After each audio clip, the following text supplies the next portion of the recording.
প্রিয় বন্ধুগণ, আপনারা জানেন বাংলাদেশের অমর একুশে বইমেলা এখন জেহাদীদের দখলে। আসিফ মহিউদ্দিন এবং তসলিমা নাসরিনের বই প্রকাশ করার অপরাধে প্রকাশক শতাব্দী ভবকে সেখানে তৌহিদি জনতা তথা সন্ত্রাসী মুসলমানরা গিয়ে অ্যাটাক করেছে এবং ওই সব্যসাচী স্টলটি বন্ধ করে দেওয়ার জন্য পুলিশকে মব একত্রিত হয়ে মানে পুলিশকে প্রেশার করেছে। পুলিশ শতাব্দী ভবকে ধরে নিয়ে গেছে। এখন তিনি কোথায় আছেন, কি অবস্থায় আছেন আমরা জানি না। তবে বইমেলায় মত প্রকাশের যে স্বাধীনতা নেই সেটি স্পষ্ট। আমাদেরকে সময় দিচ্ছেন তসলিমা নাসরিন এবং আসিফ মহিউদ্দিন। আপনাদের কাছে আপনাদেরকে ধন্যবাদ এবং কৃতজ্ঞতা জানাই। প্রথমেই তসলিমা নাসরিন, আপনার কাছে সংক্ষেপে জানতে চাই, এই দম বন্ধ করা যে পরিস্থিতি, এটাকে আপনি কিভাবে বিশ্লেষণ করবেন? এটা ওই যে যা বললে যে মত প্রকাশের অধিকার নেই লেখকের, বাক স্বাধীনতা নেই, সেই কারণে এটা ঘটেছে। আমি যেহেতু নিরীহ, দেশে থাকলেও আমি নিরীহই ছিলাম, কারণ আমার তো কোনো রাজনৈতিক দল নেই, সংগঠন নেই, সুতরাং আমার উপর হামলা করাটা এই জঙ্গিদের জন্য খুব সহজ, কারণ কোনো রাজনৈতিক দল প্রতিবাদ করে না, আমাকে ডিফেন্ড করার জন্য কোনো কোনো সংগঠন নেই। সুতরাং এই আমার বিরুদ্ধে হামলা তো এই প্রথম নয়, আগেও বইমেলায় হয়েছে 1991 সালে, 92 সালে, এমনকি 93 সালেও হয়েছে। আমার বই পুড়িয়ে দেওয়া হয়েছে এবং বইমেলা কর্তৃপক্ষ সব স্টল থেকে আমার বই উঠিয়ে নেওয়ার বা সরিয়ে নেওয়ার জন্য প্রত্যেকটা স্টলকে বলে দিয়েছিল। আর আমাকেও বইমেলায় নিষিদ্ধ করা হয়েছিল। 93 সালে পার্ল পাবলিকেশনে লজ্জা বইটা যখন বিক্রি হচ্ছিল, তখন আমার উপর শারীরিক হামলা হয়। স্টল ভাঙচুর করে ওরা, বই ছিনিয়ে নেয় এবং তখনও কর্তৃপক্ষ সব বই মেলার স্টল থেকে সরিয়ে নিতে বলে। তো এইটা নতুন কিছু নয়, আগেও সেই খালেদার সময় বা হাসিনার সময় এরকম ঘটনা ঘটেছে। আর এটা হচ্ছে সেগুলোরই কন্টিনিউয়েশন। আসলে চুম্বন বইটা তো ওরা পড়েনি, চুম্বন নামে একটা বই ছিল স্টলে, চুম্বন বইটা তো পড়েনি, শুধু আমার আমার বিরুদ্ধে হামলা করা সহজ বলেই করেছে। ওরা কোনো বই পড়ে না, শুধু তসলিমা নাসরিন, আসিফ মহিউদ্দিনরা বই লিখলেই হয়। বইয়ের মধ্যে কি আছে, মানে কি আছে, এই প্রশ্নটা করাই তো অবান্তর। লেখক কি লিখবেন সেটা কি এই মব, মোল্লা মুন্সি এরা ঠিক করে দেবে নাকি? তারা ওই আপনার বই দেখেছে, তাদের ধর্মীয় অনুভূতির আঘাত লেগেছে এবং তারা একত্রিত হয়ে যে তাণ্ডব চালিয়েছে, আমরা একে একে সেই ভিডিওগুলো দেখব। আসিফ মহিউদ্দিন ভাইয়ের কাছে সংক্ষেপে জানতে চাই একটু যে এই মেলা সম্পর্কে আপনি যদি একটু বলতেন যে কি দেখছেন। হ্যাঁ, তসলিমা নাসরিন ঠিকই বলেছেন যে 1990 এর দিকে, কিন্তু আমরা গত 20-25 বছর 30 বছরে তো এই ঘটনাগুলো আর পুনরাবৃত্তি দেখি নাই। মানে ঠিক আছে, এখন কেন এরকম? ডক্টর মোহাম্মদ ইউনূস সরকার এগুলো নিয়ে একটু বিস্তারিতভাবে আপনার কাছে জানতে চাইবো। সংক্ষেপে যদি আপনি একটু এই মেলা, বর্তমান মেলা, কিতাব মেলা সম্পর্কে একটু বলতেন, তারপরে আমরা ভিডিওগুলো একটু দেখতে চাই, তারা কি ঘটিয়েছে? প্রথমে আগের লাইভটাতে আমি অনেক কথাই বলে ফেলেছিলাম, এখন আর সেগুলাতে গেলাম না, যেহেতু আমাদের এই আগের লাইভটা নষ্ট হয়ে গেছে। অনেক ধন্যবাদ আপনাদের দুইজনকেই এবং এই লাইভটা অনুষ্ঠিত করার জন্য, এবং যেই শতাব্দী ভব এবং ওনারা যারা আছেন বাংলাদেশে, যারা এখন পর্যন্ত এই রকমের একটা পরিস্থিতিতে ওনারা যে সাহস দেখাচ্ছেন এবং কথা বলছেন, এটা কিন্তু একটা অসাধারণ ব্যাপার। এটা কোনো সাধারণ ব্যাপার না। এখন যে জিনিসটা আমরা সবসময় বলি যে বাক স্বাধীনতা মানেই হচ্ছে যে আপনার যেই জিনিসটা শুনতে অস্বস্তি লাগে, যে জিনিসটা শুনতে খারাপ লাগে, কষ্ট লাগে, সেই জিনিসটা আরেকজনের বলার অধিকারটাই হচ্ছে বাক স্বাধীনতা। এবং আমরা দেখতে পাচ্ছি যে এই যেই সরকারটা এসছে, সেই সরকারটা যেই আ মানে চিন্তা দিয়ে এসছিল, যেই কথা বলে এসছিল, বহুত্ববাদ, মানে ইনক্লুসিভনেস, সবাইকে নিয়ে একসাথে, এগুলার কোনো কিছুই দেখতে পাচ্ছি না। বরঞ্চ দেখতে পাচ্ছি যে সরকারের মধ্যেই একটা মহল যারা এই কাণ্ডগুলা ঘটাচ্ছে, আরেকটা মহল যেটা করছে ওদেরকে একটু মৃদু বকে দিচ্ছে। বলছে যে, "এই তোমরা দুষ্টুমি করো না, এই তোমরা দুষ্টুমি করো না, তোমরা কিন্তু ভালো হয়ে যাও। তোমরা কিন্তু বেশি দুষ্টুমি করো না।" আবার ওই একই সরকারের আরেকটা অংশ যেটা করছে, জসিমউদ্দিন রহমানের মতো জঙ্গি যে জেল থেকে ছাড়া পেয়েই আবার মানে ভাষণ দেওয়া শুরু করে দিয়েছে যে ব্লগারদেরকে কিভাবে হত্যা করতে হবে সেই জিনিসটা এখন সবাইকে বলে বেড়াচ্ছে। এই জিনিসগুলা এবং আরো অনেক জঙ্গি ছাড়া পেয়েছে আমরা জানি যে, তার মানে কি? তার মানে হচ্ছে সরকারের একটা মহল আইওয়াশ করছে। ওনাদের পরিকল্পনাটাই হচ্ছে বাংলাদেশকে একেবারে জঙ্গি রাষ্ট্রে পরিণত করা। একদম ভয়ংকর লেভেলে নিয়ে যাওয়া। এটাই এখন মনে হচ্ছে ওনাদের প্ল্যান। উনারা আ ভেতরে একটা জঙ্গিদেরকে উস্কে দিচ্ছে, আবার উপরে বলছে যে, "তোমরা দুষ্টুমি করো না।" এই যে একটা একটা কথা বলে শেষ করি, যেটা হচ্ছে যে আওয়ামী লীগের কিন্তু কখনো আ এমন কিছু করতে হয় না যেটার কারণে, মানে আমি যেটা বলতে চাচ্ছি যে আওয়ামী লীগ কিন্তু খুব ভালো কিছু করার মাধ্যমে যে ক্ষমতায় যায় সবসময় তা কিন্তু না। ওরা বেশিরভাগ সময় ক্ষমতা যায় অন্য আরেকটা দলের ব্যর্থতা, অন্য আরেকটা দলের মানে জঙ্গিবাদ, অন্য আরেকটা দলের আহাম্মকি, দুর্নীতি, এগুলার কারণে জনগণ একটা সময় ক্ষিপ্ত হয়ে আওয়ামী লীগকে ভোট দেয়। গত কয়েকবারই কিন্তু এই একই ঘটনা ঘটেছে। জি। এই মুহূর্তে এই সরকার যেই কাজগুলা করছে, যেই ডিসিশন গুলা নিচ্ছে, তারা এই আওয়ামী লীগকে আবার ফিরিয়ে আনার একটা ক্ষেত্র প্রস্তুত করছে। আমি গত কয়েক বছরে আওয়ামী লীগের কট্টর সমালোচক ছিলাম। ভয়ংকর সমালোচনা করেছি এবং আওয়ামী লীগের আমলে আমি বেশ কয়েকবার গ্রেফতার হয়েছি শুধুমাত্র লেখালেখির কারণে। এখন তো মনে হচ্ছে যে জয় বাংলা বলে আমাদের সবারই স্লোগান দিতে হবে। এখন তো আর আমাদেরকে তো এই সরকার একদম দেয়ালে পিঠ ঠেকায় দিল। যেই যেই আওয়ামী লীগের বিরোধিতা আমরা এতদিন ধরে করছিলাম, এখন আমাদেরকে ঠেলতে সেখানেই নিয়ে ফেললো যে আ এইটার দায় কিন্তু ইউনূসকে নিতে হবে, ডক্টর ইউনূসকে নিতে হবে এবং সরকারে যারা আছে তাদেরকে নিতে হবে যে আওয়ামী লীগকে আবারও মেইনস্ট্রিম এ নিয়ে আসা, আবারও ক্ষমতায় নিয়ে আসা, এইটার জন্য যে দায়ী হবে এটা হবে এই কাজগুলা যে করছে বাংলাদেশে কিন্তু, হ্যাঁ, বাংলাদেশে অনেক জঙ্গি মুসলমান আছে যারা হচ্ছে গিয়ে ধর্মান্ধ। কিন্তু একই সাথে এটাও সত্য বাংলাদেশে কিন্তু একটা প্রগতিশীল অনেক মানুষও আছে। তারা কিন্তু এই যে ঘটনাগুলা দেখছে এবং এই ঘটনাগুলা দেখার মাধ্যমে কিন্তু তাদের সাইডটা চেঞ্জ হয়ে যাচ্ছে। তারা কিন্তু এখন আবার সেই আওয়ামী লীগের মানে কথাই চিন্তা করছে যে আওয়ামী লীগ থাকলে তো এটা হতো না। এই ব্যর্থতাটা কিন্তু এই সরকারকে নিতে হবে। আমি ইনিশিয়ালি এটাই বললাম। Thank you. অনেক ধন্যবাদ আসিফ মহিউদ্দিন ভাই। আপনি খুব চমৎকার একটি বিষয় তুলে ধরেছেন। আওয়ামী লীগকে কিছু করতে হয় না ক্ষমতায় আনতে, বা মুক্তিযুদ্ধের পক্ষে আওয়ামী লীগকে দাঁড়াতে হয় না। কারণ অপর যতগুলো পক্ষ আছে তারা একত্রিত হয়ে মুক্তিযুদ্ধের বিরুদ্ধে, এই স্বাধীনতার বিরুদ্ধে এবং বাক স্বাধীনতা থেকে শুরু করে সবকিছুতেই তারা দায়িত্ব নিয়ে এই তাণ্ডবগুলো চালায়, ফলে আওয়ামী লীগের দিকেই যুক্ত হয়। আমরা এখন কিছু তথ্য প্রমাণ দেখি। আসিফ মহিউদ্দিন ভাই আপনার কাছে আবার আসবো, তসলিমা নাসরিন আপনার কাছে আবার এসে অবশ্যই আপনাদের এই বিস্তারিতভাবে আমরা শুনতে চাই। তার আগে দেখি মবরা করেছেটা কি। আপনারা স্ক্রিনে দেখতে পাচ্ছেন একটি স্টলের নাম সব্যসাচী এবং এই স্টলের নাম্বারটি হচ্ছে ১২৮। এই স্টলেই হচ্ছে এই তাণ্ডব চালিয়েছে মব সন্ত্রাসীরা। কি তাণ্ডব চালিয়েছে দেখুন।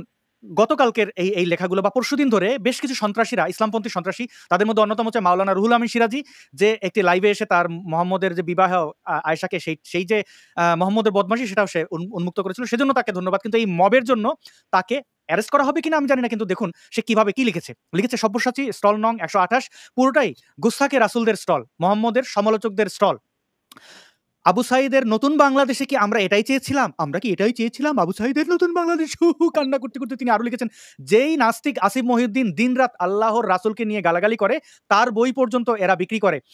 প্রকাশ্যে আল্লাহর রাসূলকে নিয়ে গালাগালি করে সেই তসলিমা নাসরিনের এর বই বিক্রি করে এই সব্যসাচী।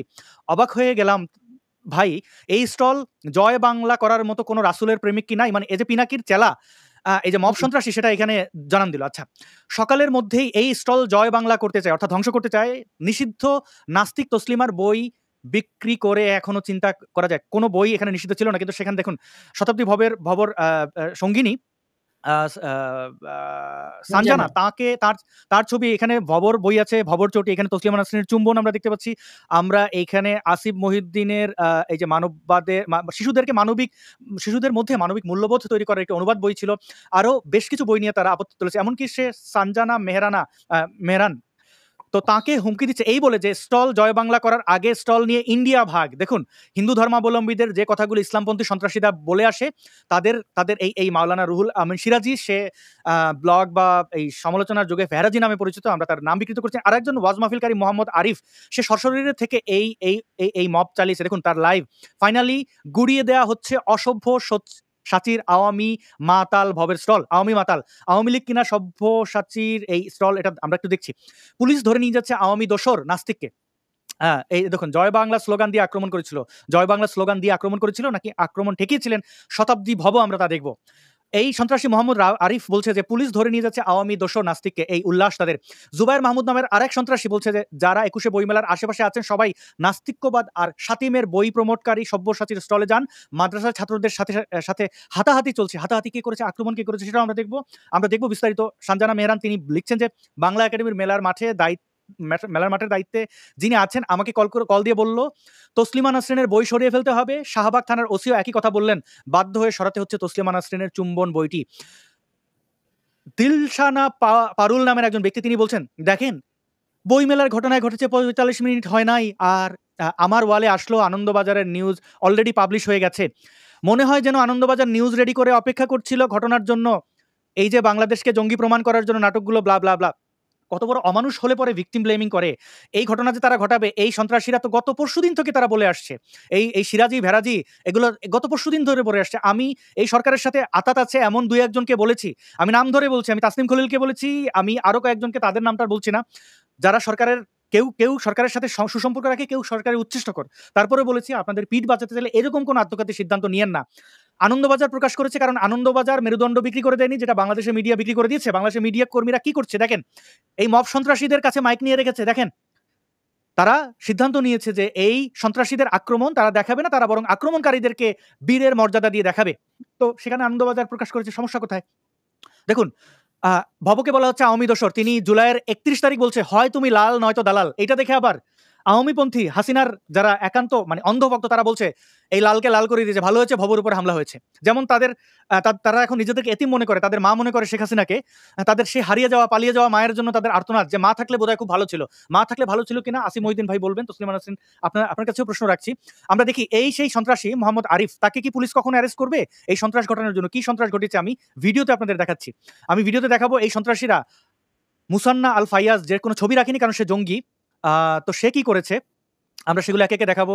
আমরা দেখতে আমি খোঁজার চেষ্টা করেছি, হাসনাত আব্দুল্লাহ নামের এই যে মবন্নায়ক সমন্বয়ক, সে শেয়ার করেছে আরেকজন সাইদুর রহমান খান, তাদের গত 6 মাসে যা কিছু করেছে তা ধ্বংস করে দিয়েছে এই জিহাদি সন্ত্রাসীরা, তাদেরকে অ্যারেস্ট করা যাবে না, তারা আমাদের ভাই, তারা আবু সাইদের উত্তরসূরি বলে কান্নাকাটি করছে।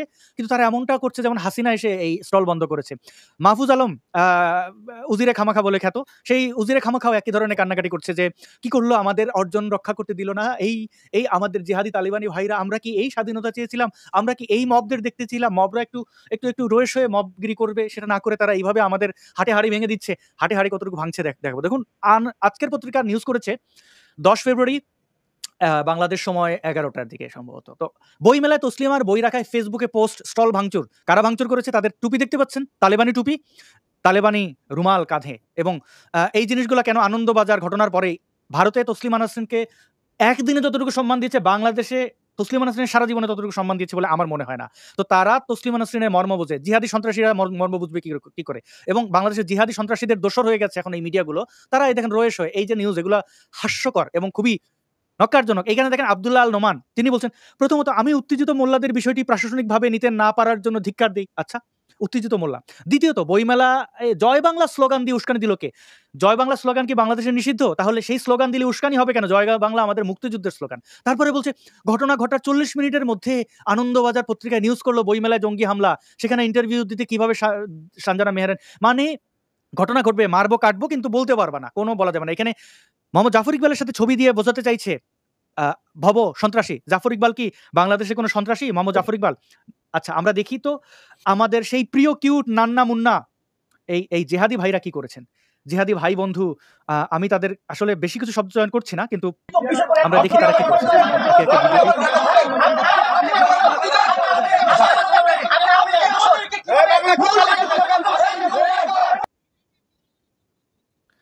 আওয়ামী লীগের দোসর বলে তার উপরে হামলা করা হচ্ছে। শতাব্দী ভব আমার দেখা 2025 সালে অন্ততপক্ষে আমি নির্দ্বিধায় বলতে পারি তার মতো সাহসী মানুষ আমি দেখিনি। দেখুন তিনি কিভাবে প্রতিহত করেছেন।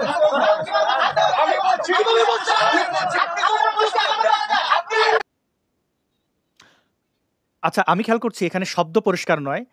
যেহেতু শব্দটি পরিষ্কার নয়, আমি এই যে সন্ত্রাসী যার কাছ থেকে এই ভিডিওটি পেয়েছি তার দেখি তার প্রোফাইলে আছে কিনা ভিডিওটি, যদিও তারা জিহাদ করে। আচ্ছা হ্যাঁ, আমি তার প্রোফাইলই পেয়েছি, আমি সেখান থেকে দেখাচ্ছি। আমাকে একটু ক্ষমা করবেন, আমি নিখুঁতভাবে প্রেজেন্ট করতে চাই। এবং আপনারা জানেন যে আমরা আসলে কেউই প্রফেশনাল নই, মানে সাংবাদিকতা বা আমাদের এগুলো আসলে এই লাইভটি পূর্ব পরিকল্পিত নয়, মানে একটা গুছিয়ে করা যেত, কিন্তু সেটি পারছি না। ভুল ত্রুটি হলে ক্ষমা করবেন। সব্যসাচীর উগ্রবাদী কেমন আচরণ দেখুন। উগ্রবাদী আচরণ কে করেছে আমরা দেখব।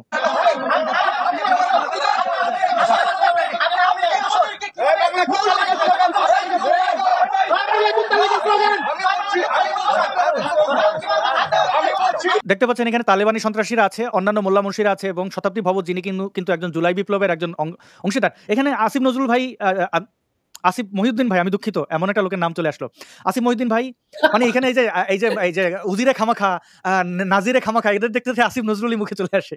আমি দুঃখিত। আসিফ মহিউদ্দিন ভাই, তসলিমা নাসরিন এবং আমরা জুলাই আন্দোলনে ছাত্রদের সাথে হয়ে যাওয়া অন্যায়ের বিরুদ্ধে আচরণ করেছি।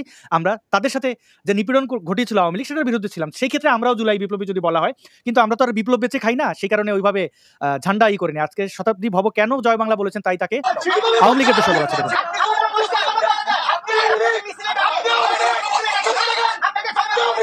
দেখুন কিভাবে থ্রেট করছে, আপনি আওয়ামী লীগ বলে।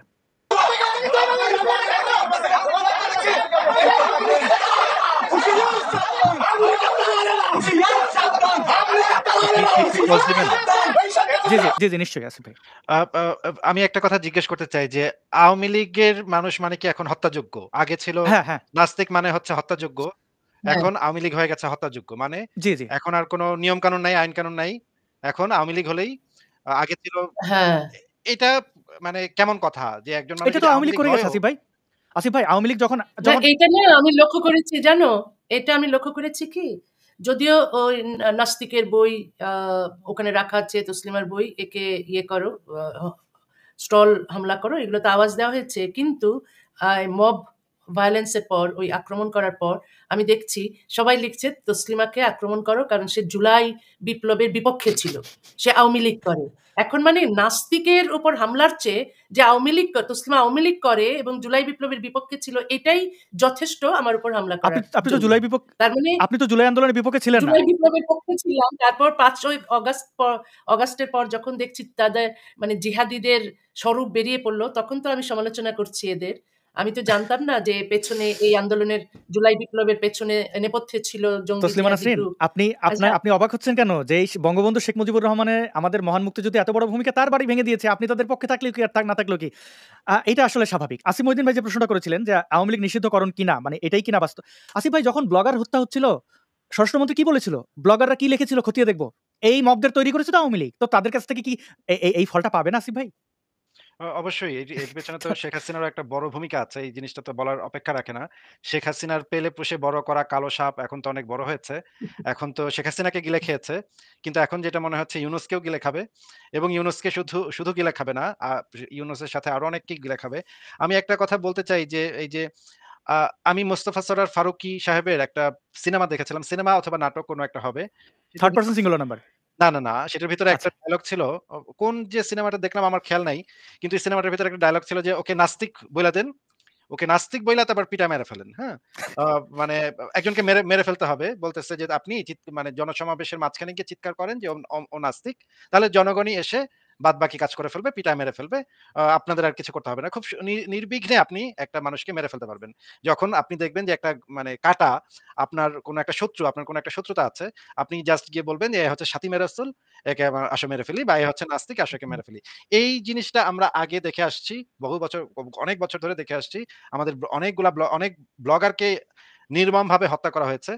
এখন আমরা দেখতে পাচ্ছি যে আরেক মানে ইউরোপে যে উইচ হান্টিং হতো একটা সময়, এখন হুম, তারা করছে ডেভিল হান্ট। আপনারা দেখেন ইউরোপে যে মানে শতাব্দীর পর শতাব্দী ধরে যে নারীদেরকে যে মানে জীবন্ত পুড়িয়ে ফেলার যে ক্যাথলিক চার্চের যে হুম। ইয়াটা ছিল, সেইটা এখন একদম এক্সাক্ট নামটা নিয়ে তারা এসছে ডেভিল হান্ট নাম নিয়ে। দেখেন একদম হুম, সিমিলার জিনিস। সেম। তারা এখন call him a dog and kill him এরকম।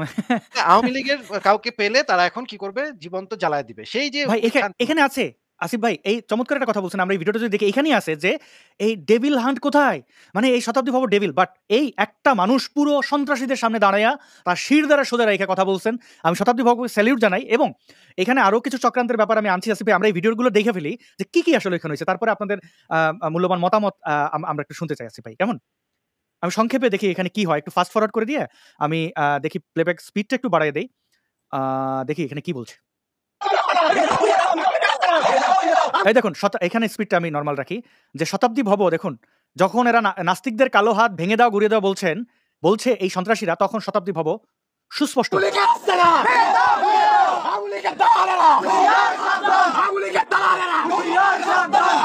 শতাব্দী ভব কিন্তু স্লোগান দিচ্ছেন এই মৌলবাদ নিপাত যাক।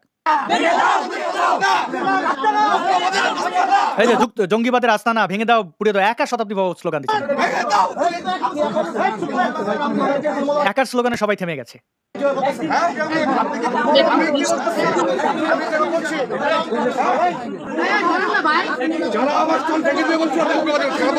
যারা আমার স্টল ভেঙে দেবে তাদেরকে আমি উগ্রবাদী মৌলবাদী বলেছি।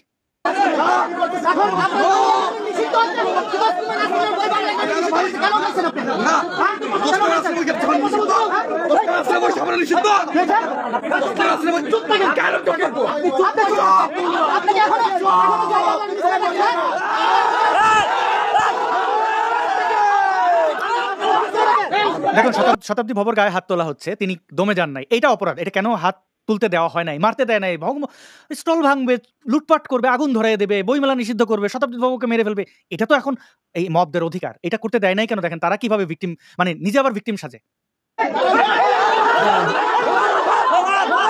দেখেন কারা হামলা করছে, দেখেন।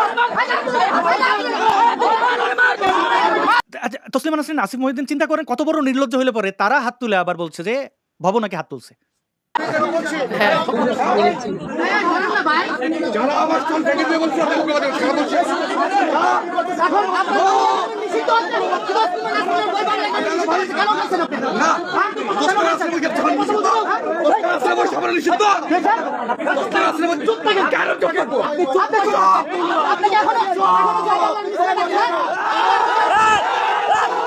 এখানে দেখবেন তার উপরে তিনি কিন্তু স্লোগান দিচ্ছেন, হ্যাঁ, মৌলবাদের আস্তানা।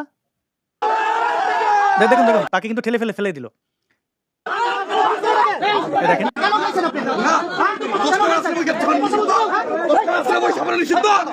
শতাব্দী বাবু এখানে বলেছেন তসলিমা নাসরিন সত্যি তো চুম্বন বা এই বইগুলো তো নিষিদ্ধ না, যেগুলো নিষিদ্ধ করছে তো করছে যতটুকু পারছে, অজুহাত কান্নাকাটি করে এখানে এটা লেখা আছে, ওখানে ওটা লেখা আছে, কিন্তু এই বইটা তো নিষিদ্ধ নয়।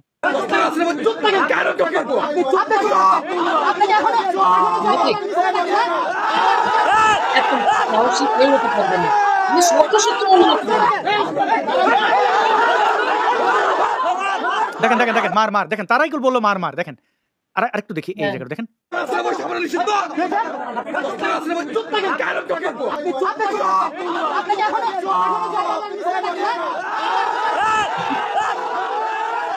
দেখেন দেখতে পাচ্ছেন তাকে,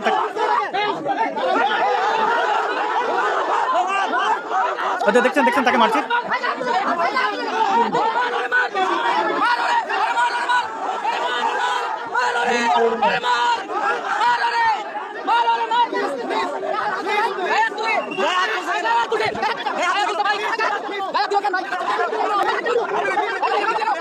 আমি ফাস্ট করে দিলাম কারণ এখানে 13 মিনিটের। তারা গায়ে হাত দিয়ে, তারা বলতেছে গায়ে হাত দিল কেন। একটা মানুষ চতুর্দিকে হায়নার মতো সন্ত্রাসীরা দাঁড়িয়ে আছে, চতুর্দিকে পুলিশও আছে, বলছে সে নাকি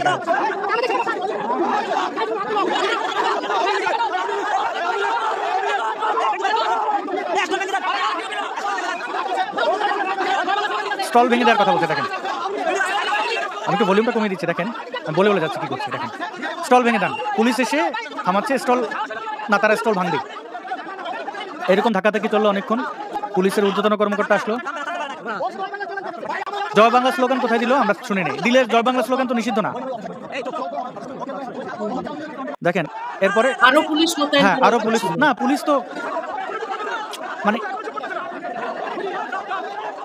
এই দেখেন আমি একটু সংক্ষেপ করছি, তারা এখন স্টলটা বন্ধ করে দেবে। অনেকে বলছে শতাব্দী বাবু ক্ষমা চেয়েছে, না, শতাব্দী বাবু কোনো ক্ষমা চান নাই। তিনি সর্বশেষ দাঁড়িয়ে এইভাবে বলেছেন তোমাদের মতো জঙ্গিদের সাথে কথা বলবো না, এখানেই শেষ, এই বলে সরে গেছে।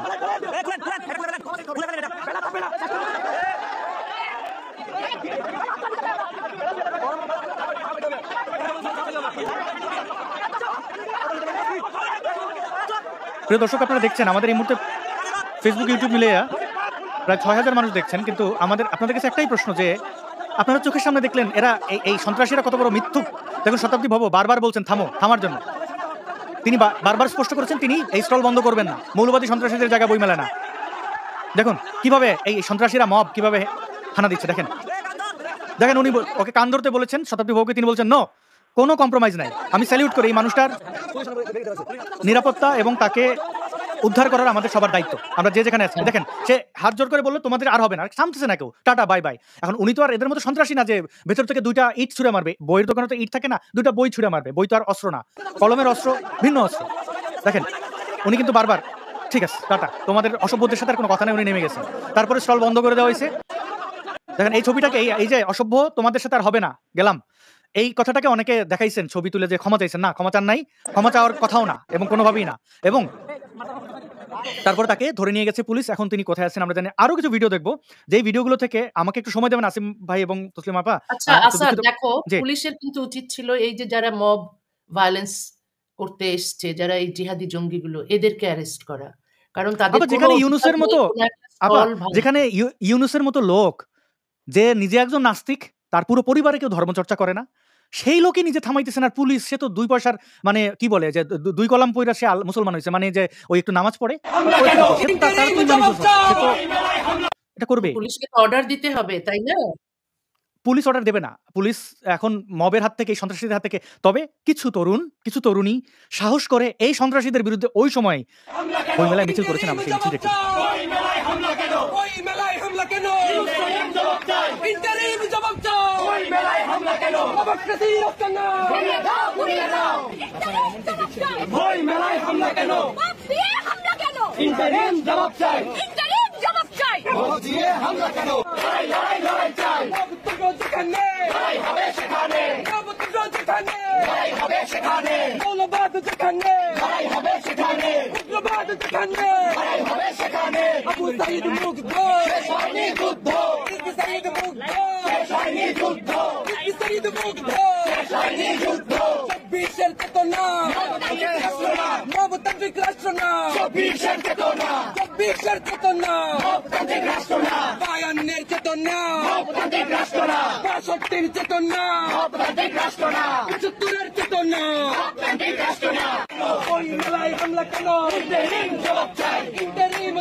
এটা দেখলাম হামলাকারীদের বিরুদ্ধে কিছু মানুষ প্রতিবাদ এরা কি করেছেন। জুলাই বিপ্লবের পক্ষের লোক? এটা তো এরা এখন আওয়ামী জুলাই লীগের বিপ্লব লোক? না বললে তো যে জুলাই বিপ্লবের সাথে ছিল তাকেও পর্যন্ত নাস্তিক বানায় দিচ্ছে। কিছু করার নাই। আচ্ছা, এটাই আমার একটা বাংলাদেশ। প্রশ্ন তারা আমার জি। একটা প্রশ্ন যে ওরা কি ৬৯ পর্যন্ত গেল? ৭১ কোথায় গেল? ৭১ টা আমরা দেখতে ৭১ পাই নাই, কারণ ৭১ টা কেটে দিছে বোধহয়। যিনি আপলোড করছেন তারও জীবনের ভয় আছে। ৭১ বলা বাংলাদেশে এখন ভয় আছে ভাই। এটা আমারও প্রশ্ন ছিল। ৭১ বলা মানে আপনি আওয়ামী লীগের দোসর। কারণ ও ৭১ এখন ৭১ মানে মুক্তিযুদ্ধ আওয়ামী মুছে লীগের। গেছে। না, এখন ওটা কিন্তু আওয়ামী লীগের। মনে হচ্ছে কি এরা সেই সব রিসেট শিক্ষার্থী রিসেট যারা বাটন টিপ দিয়ে ৭১ এখন নাই হয়ে গেছে। না, ওরা স্বীকার করে নিছে। ওইটা একমাত্র আওয়ামী লীগের, আর বাকি যা আছে এবং এই বর্তমান যে সরকার, তারা ৭১ পরাজিত শক্তি। তারা আলবদর, তারা আল-শামস, তারা রাজাকার, এর উত্তরসূরি। এটা বলতেছে তো তারা। এরা হচ্ছে জুলাই বিপ্লবের পক্ষের লোক। হুম। তারাও মাঠে রাস্তায় ৭১ নেমেছিল। হ্যাঁ, কিন্তু ৭১ হ্যাঁ, বলতে পারে নাই। এবং ওরা এইরকম মপতান্ত্রিক সোসাইটি চায়নি, রাষ্ট্র চায়নি। এরা একটা ভেবেছিল আওয়ামী লীগ চলে যাবে, তারপর একটা সুস্থ গণতন্ত্র আসবে। এরা সেই মানে কি হুম। এই যে লালবদর বাহিনী যাদের বলা হয় বা জুলাই বিপ্লবী যারা, তাদের সেই অংশ যারা একটা সুস্থ সমাজ চেয়েছে, কিন্তু তারা ওই জঙ্গিবাদ চায়নি। এরকম তো আছে, সবাই তো আর জঙ্গিবাদ চায়নি জুলাইয়ে যারা পথে নেমেছিল। কিন্তু যারা জঙ্গিবাদ চায়নি তারা আজকে কোণঠাসা, তারা আজকে বিপদে, তারা আজকে মব সন্ত্রাসীদের হাতে জিম্মি। কিন্তু ভালো যে ওরা সামান্য প্রতিবাদ করেছে। জি।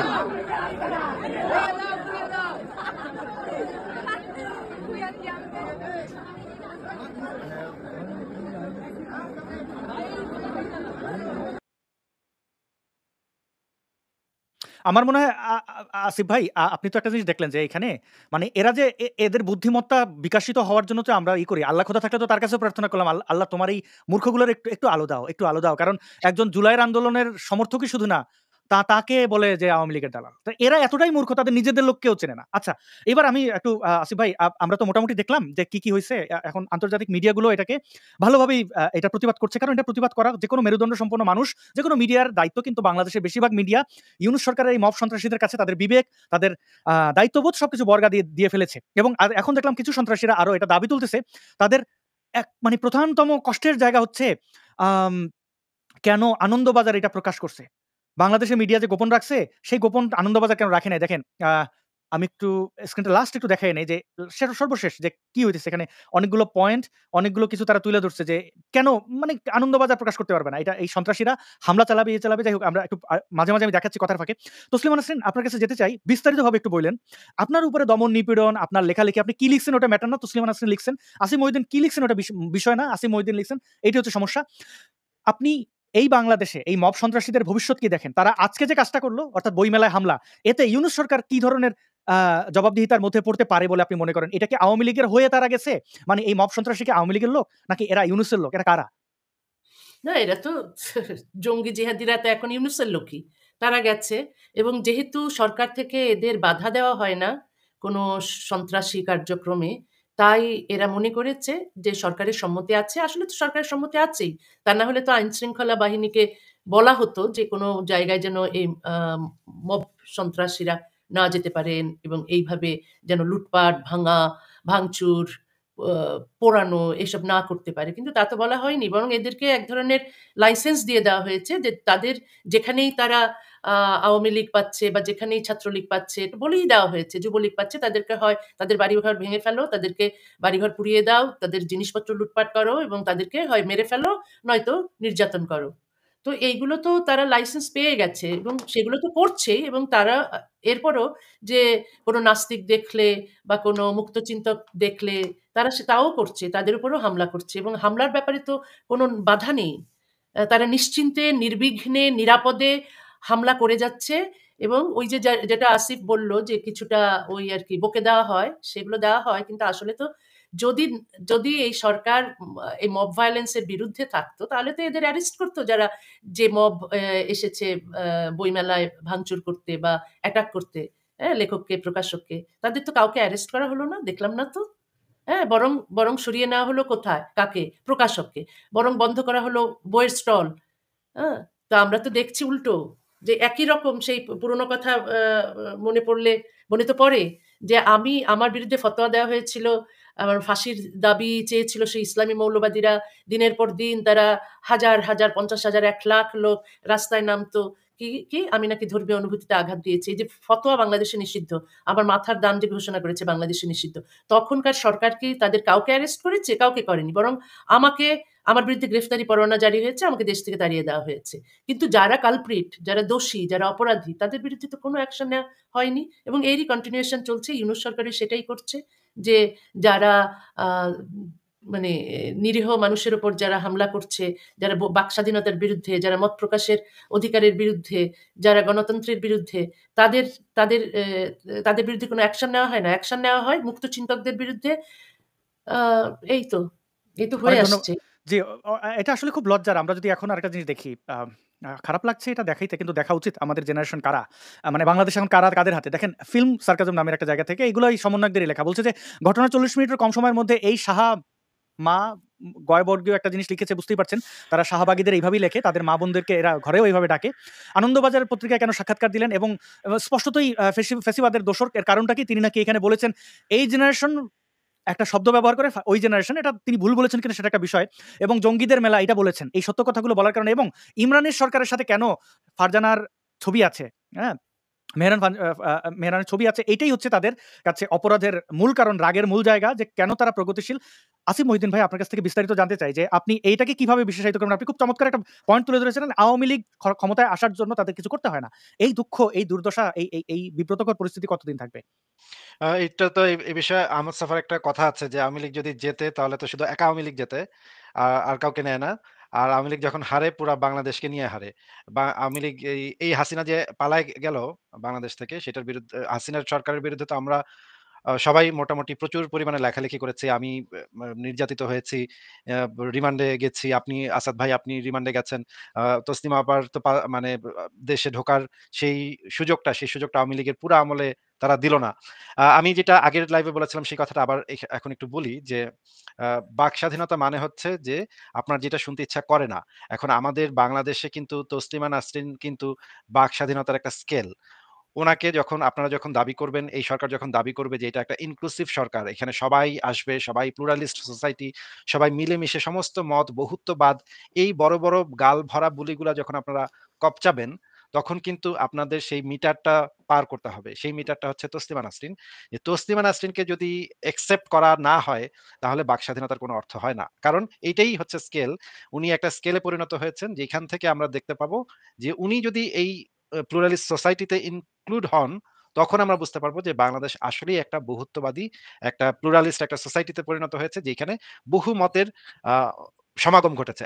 আর ২ নম্বর কথা হচ্ছে যে আমি ম্যান্ডেলার একটা খুব গুরুত্বপূর্ণ কথা আছে যে আমরা যখন দীর্ঘদিন ধরে একটা গোষ্ঠী দ্বারা নির্যাতিত হয়েছি, শোষিত হয়েছি, আমরা যখন তাদের বিরুদ্ধে লড়াই করে জয়ী হব, তখন আমরাও যেন তাদের কাজগুলা যেন আমরা কন্টিনিউ না করি। মানে তারা আমাদের সাথে যেই কাজগুলা করেছে, যে অন্যায়গুলা করেছে, আমরা ক্ষমতা লাভের পরে যেন আমরা তাদের উপরে সেই কাজগুলা না করি। এই কারণে আপনি দেখবেন যে ওই অঞ্চলে আ শ্বেতাঙ্গদের কিভাবে প্রোটেক্ট করা যায়, কিভাবে তাদের অধিকারটা রক্ষা করা যায় সেইটার দিকে ম্যান্ডেলার একটা সজাগ দৃষ্টি ছিল। এই ম্যান্ডেলাকে কিন্তু আমরা সবাই খুবই পছন্দ করি। এই কারণে যে একটা স্টেবল সোসাইটি, একটা স্টেবল বিপ্লব তিনি ঘটিয়েছেন। কিন্তু এই বিপ্লব কিন্তু ফলপ্রসূ হবে না। আমি শুরুর দিকেই বলেছিলাম, এই সরকার আসার সাথে বলেছিলাম যে এই সরকারের ১ম কাজ হচ্ছে যেই পুলিশদের উপরে নির্যাতন হয়েছে এবং অন্য যারা আওয়ামী লীগ করে, যারা এগুলার সাথে যুক্ত না, এই ধরনের হত্যাকাণ্ড, এই ধরনের মানে মানুষকে নির্যাতন এগুলোর সাথে যুক্ত না, তারা যেন প্রোটেকশনটা পায়, তাদের সেই ব্যবস্থাটা করা। কিন্তু ইউনূস সরকার এসেই যেটা করল যে তারা একদম মানে খুলে দিল, দরজাটা খুলে দিল যে তোমরা যাও এবং মবদেরকে নানাভাবে সাপোর্ট করা হলো। আমরা দেখলাম যে মবকে মবের প্রশংসা করা হলো যে মব যেই কাজগুলা করছে, কয়েকদিন পরে আমরা দেখলাম যে একই কথা, মবের একই কথা ইউনূস সাহেব বলছে। ওনাদের প্রেস রিলিজ দিচ্ছে যে একই কথা। মানে মবও যেই জঙ্গি মবগুলা যেই কথাগুলো বলছিল, সেই কথাগুলা বলছে। এখন আরেকটা কথা আছে, নিশ্চয়ের একটা কথা আছে যে আমি যখন দানবের সাথে যুদ্ধ করছি, যুদ্ধ করতে আমি যেন তার থেকে বড় দানবে পরিণত না হই। এইটা আমার সবসময় যেকোনো বিপ্লবে এই জিনিসটা সবসময় মাথায় রাখতে হবে যে আমি যখন একটা ডেভিলের সাথে যুদ্ধ করছি তখন আমি যেন তার থেকে বড় ডেভিলে পরিণত না হই। কারণ এটা হয়। এটা যেকোনো বিপ্লবী আ যেকোনো ধরনের আন্দোলনকারী গণ অভ্যুত্থান এইখানে এই জিনিসটা ঘটে। এই জিনিসটা সবসময় মাথায় রাখা দরকার। কিন্তু আমরা দেখতে পাচ্ছি যে এই জিনিসগুলা কোনটাই মাথায় রাখে নাই। মানে মনে হচ্ছে যে ভেসে যাচ্ছে সবকিছু। কোন নিয়ন্ত্রণ নাই বাংলাদেশের উপরে। কারো কোনো এখন নিয়ন্ত্রণ নাই। যে যেভাবে পারে আ রাস্তাঘাটে এখন যেকোনো মানুষকে আওয়ামী লীগ বলে পিটানো হচ্ছে, নাস্তিক বলে পিটানো হচ্ছে, শাতিমে রাসূল বলে পিটানো হচ্ছে। নানা ধরনের ঘটনা ঘটছে এবং সরকারের কোনো টেনশনও নাই। কারণ সরকার এখন একটা মানে কোথাকার সমর্থন পাচ্ছে আমরা তো সবাই জানি যে কোন সমর্থন নিয়ে তারা এসছে। আর আরেকটা জিনিস আমি যেটা দেখছি যে এখন আমাদের সময়ে আমরা দেখতাম যে ডানপন্থী এবং বামপন্থীর একটা প্রবল পার্থক্য ছিল। কিন্তু এখন আমি অবাক হয়ে লক্ষ্য করছি যে ডানপন্থী আর বামপন্থীর ভিতরে আমি কোনো পার্থক্য পাচ্ছি না। এইটা আমার কাছে সবচাইতে মানে মর্মান্তিক লাগছে যে ডান বামের এখন আর কোনো পার্থক্য নাই। ডান বাম এখন মিলে গেছে। এখন বামরা ডানদের থেকে বেশি ডান কথা বলছে। আর ডানরা বামদের থেকে বেশি বাম কথা বলছে। আমি মানে মাথা নষ্ট হয়ে যাচ্ছে। এই যে দেখেন, এই যে এখানে দেখেন একজনের টুপিটা দেখেন। টুপিটা দেখে মনে হচ্ছে চে গুয়েভারার বিপ্লবী টুপি বলে মনে হচ্ছে। না, এটা যে এই তালিবানি জঙ্গিদের। এইটা কিন্তু তালিবানি আচ্ছা, জঙ্গির। আচ্ছা আমি এরকম অনেকগুলা বিপ্লবী দেখেছি যারা হচ্ছে জঙ্গি কিন্তু চে গুয়েভারার মানে স্টার মানে লাল স্টার পতাকা নিয়ে মানে মাথায় হুম, দিয়ে হুম। ঘুরছে। তো এখন আর এই যে এই হিজবুত তাহরিরের যে মতাদর্শ, সেই মতাদর্শটাই কিন্তু এটা। আপনি আইডেন্টিফাই করতে পারবেন না কি ডান নাকি বাম। কথা বলবে হচ্ছে গিয়ে কথার মাঝখানে সে বলবে হচ্ছে গিয়ে মার্কস আর ফ্রয়েডের কথা। আ আম আম কিন্তু সে বলবে হচ্ছে ইসলামী শরীয়ত কায়েম করতে চায়। মার্কস আর দুঃখিত। জি। ফ্রয়েড মার্কস আর হেগেলের কথা বলে সে ইসলামী শরীয়ত কায়েম করতে চাবে। এই যে ফরহাদ মজহার সাহেব যেই কাজটা করেছে, এখন দেখছি ফরহাদ মজহার সাহেব খুব ভালো কথা বলছে। কিন্তু ফরহাদ মজহার সাহেব যেই প্রজন্মটা উৎপাদন করেছেন, উনি যে একটা মানে সংকর প্রজাতির একটা খচ্চর প্রজাতি উৎপাদন করেছে, সেই খচ্চর প্রজাতিটা এখন আমরা দেখতে পাচ্ছি যে সমাজে ছড়িয়ে ছিটিয়ে আছে। এদের ভেতরে আপনি ডান বাম পার্থক্য করতে পারবেন না। এদের কাছে যেই মার্কস সেই মোহাম্মদ। এখন এদেরকে মানে ট্যাকেল করা এটা কিন্তু একটা খুবই ডিফিকাল্ট কাজ এবং এই ইউনূস সরকারের সেই দিকে মনোযোগ দেওয়া উচিত ছিল। সবার ১ম এ সেই দিকে মনোযোগ দেওয়া উচিত ছিল। কিন্তু এখন সময় আসলে পার হয়ে গেছে। এখন আর সেই সময়টা নাই। সমাজে। এখন আসিফ যেটা ভাই, একটা করতে জিনিস হবে এড করে রাখি। আপনি যেহেতু ফরহাদ মজার বলেছিলেন, এই ফরহাদ মজার কিন্তু চিন্ময় কৃষ্ণ দাস নামের একজন হিন্দু ধর্মাবলম্বীদের নেতা, যাকে আমরা কোনোদিন সহিংসতা ছড়াতে দেখি নাই। তার সাথে যে ছবি তুলছিল দেখছিলেন? তার ওইটা ধান্দা ছিল। সে জঙ্গিদের রোল প্লে করে গেছে যে তোমাকে অ্যারেস্ট কয়েকদিন পরে করা হবে, আসো একটু মিষ্টি-টিষ্টি খাই। ওইটা সে আমেরিকা সহ বিভিন্ন জায়গায় পাঠিয়েছিল যে আমরা হিন্দু বান্ধব। কিন্তু এখন চিন্ময় কৃষ্ণ অ্যারেস্ট। আমি দুঃখিত। এখন তিনি এখনো জেলে আছেন। আসিফ ভাই কন্টিনিউ যদি করতেন। থামানোর জন্য তো দুঃখিত। এই হচ্ছে অবস্থা যে এখন আমরা দেখেছি যে মানে আওয়ামী লীগের আমলে আমরা দেখেছি অভিজিৎ রায়কে হত্যা করা হলো এবং আমাদের অন্যান্য ওয়াশিকুর বাবু, নিলয় নীল এবং অন্য বিজয়, অনন্ত বিজয় ওদের সবাইকে অনেককে হত্যা করা হলো। কিন্তু আ সবচাইতে যে মানে কষ্টটা লাগে যে বাংলাদেশের যে বুদ্ধিজীবীরা যাদের উচিত ছিল এইগুলো নিয়ে কথা বলা, তারা এই জঙ্গি এই মবদের ভয়ে তারা সবসময় চুপ থাকে। চুপ থাকে আবার অনেকে চুপ থাকে না, অনেকে আবার উল্টা কথাটা বলে যে ওরাই তো এগুলো লিখে ওদেরকে উত্তেজিত করেছে। এইটা হচ্ছে সবচাইতে প্যাথেটিক। আপনি যদি দেখেন যে এই যে এবং এখন যেটা দেখলাম যে এই যে আলী রিয়াজ নামক যিনি যে সংবিধান সংস্কারের কাজে যিনি আছেন, উনিও এখন ভোল পাল্টে ফেলছে। মানে আগে আমি আপনাদেরকে একটা স্ট্যাটাস শেয়ার দিতে চাই। অভিজিৎ রায়ের জি, প্লিজ। বিজ্ঞান মনস্ক-টনস্ক বলে যেই জিনিসগুলো আছে আমি দিচ্ছি দেখেন। জি।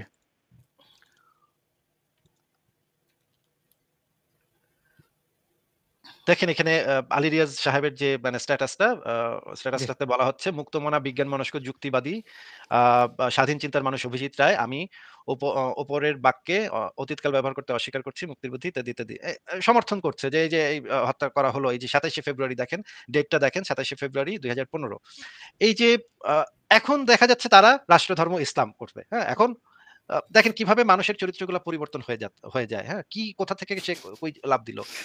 তারপরে আপনি যদি এবং এইটা কিন্তু বাংলাদেশে কিন্তু আরো অনেক নাস্তিক আছে। এখন আমি যেটা চিন্তা করি যে আমরা যদি যেটা করতাম যে আমরা যদি এই থ্রেডটাকে ডিস্ট্রিবিউট করতে পারতাম, আমরা যদি সবাই মিলে বলা শুরু করতে পারতাম যে আমরাও তসলিমা নাসরিন, আমরাও অভিজিৎ রায়, এই কথাগুলো যদি আমরা সবাই মিলে বলা শুরু করতে পারতাম, তাহলে কিন্তু সেটা ডিস্ট্রিবিউট হয়ে যেত আমাদের মধ্যে। তখন কিন্তু জঙ্গিরা কতজনকে হত্যা করবে? যখন তারা হুম, দেখতে পাবে সামনে হাজার, হাজার তসলিমা, হাজার, হাজার অভিজিৎ রায়, হাজার, হাজার ওয়াশিকুর বাবু, তখন কিন্তু তাদের আর কিছু করার থাকবে না। তখন তারা থামতে বাধ্য হবে।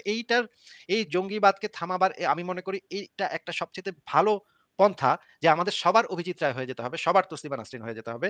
কিন্তু আমি দেখতে পাচ্ছি যে বাংলাদেশে যারা বুদ্ধিজীবী আছেন, এই যে যেমন ধরেন আমি একজনের কথা বলি, আনু মোহাম্মদ সাহেব। আনু মোহাম্মদ সাহেবকে আমি অত্যন্ত সম্মান করি। উনি অত্যন্ত গুণী একজন লোক, গুণী একজন মানুষ।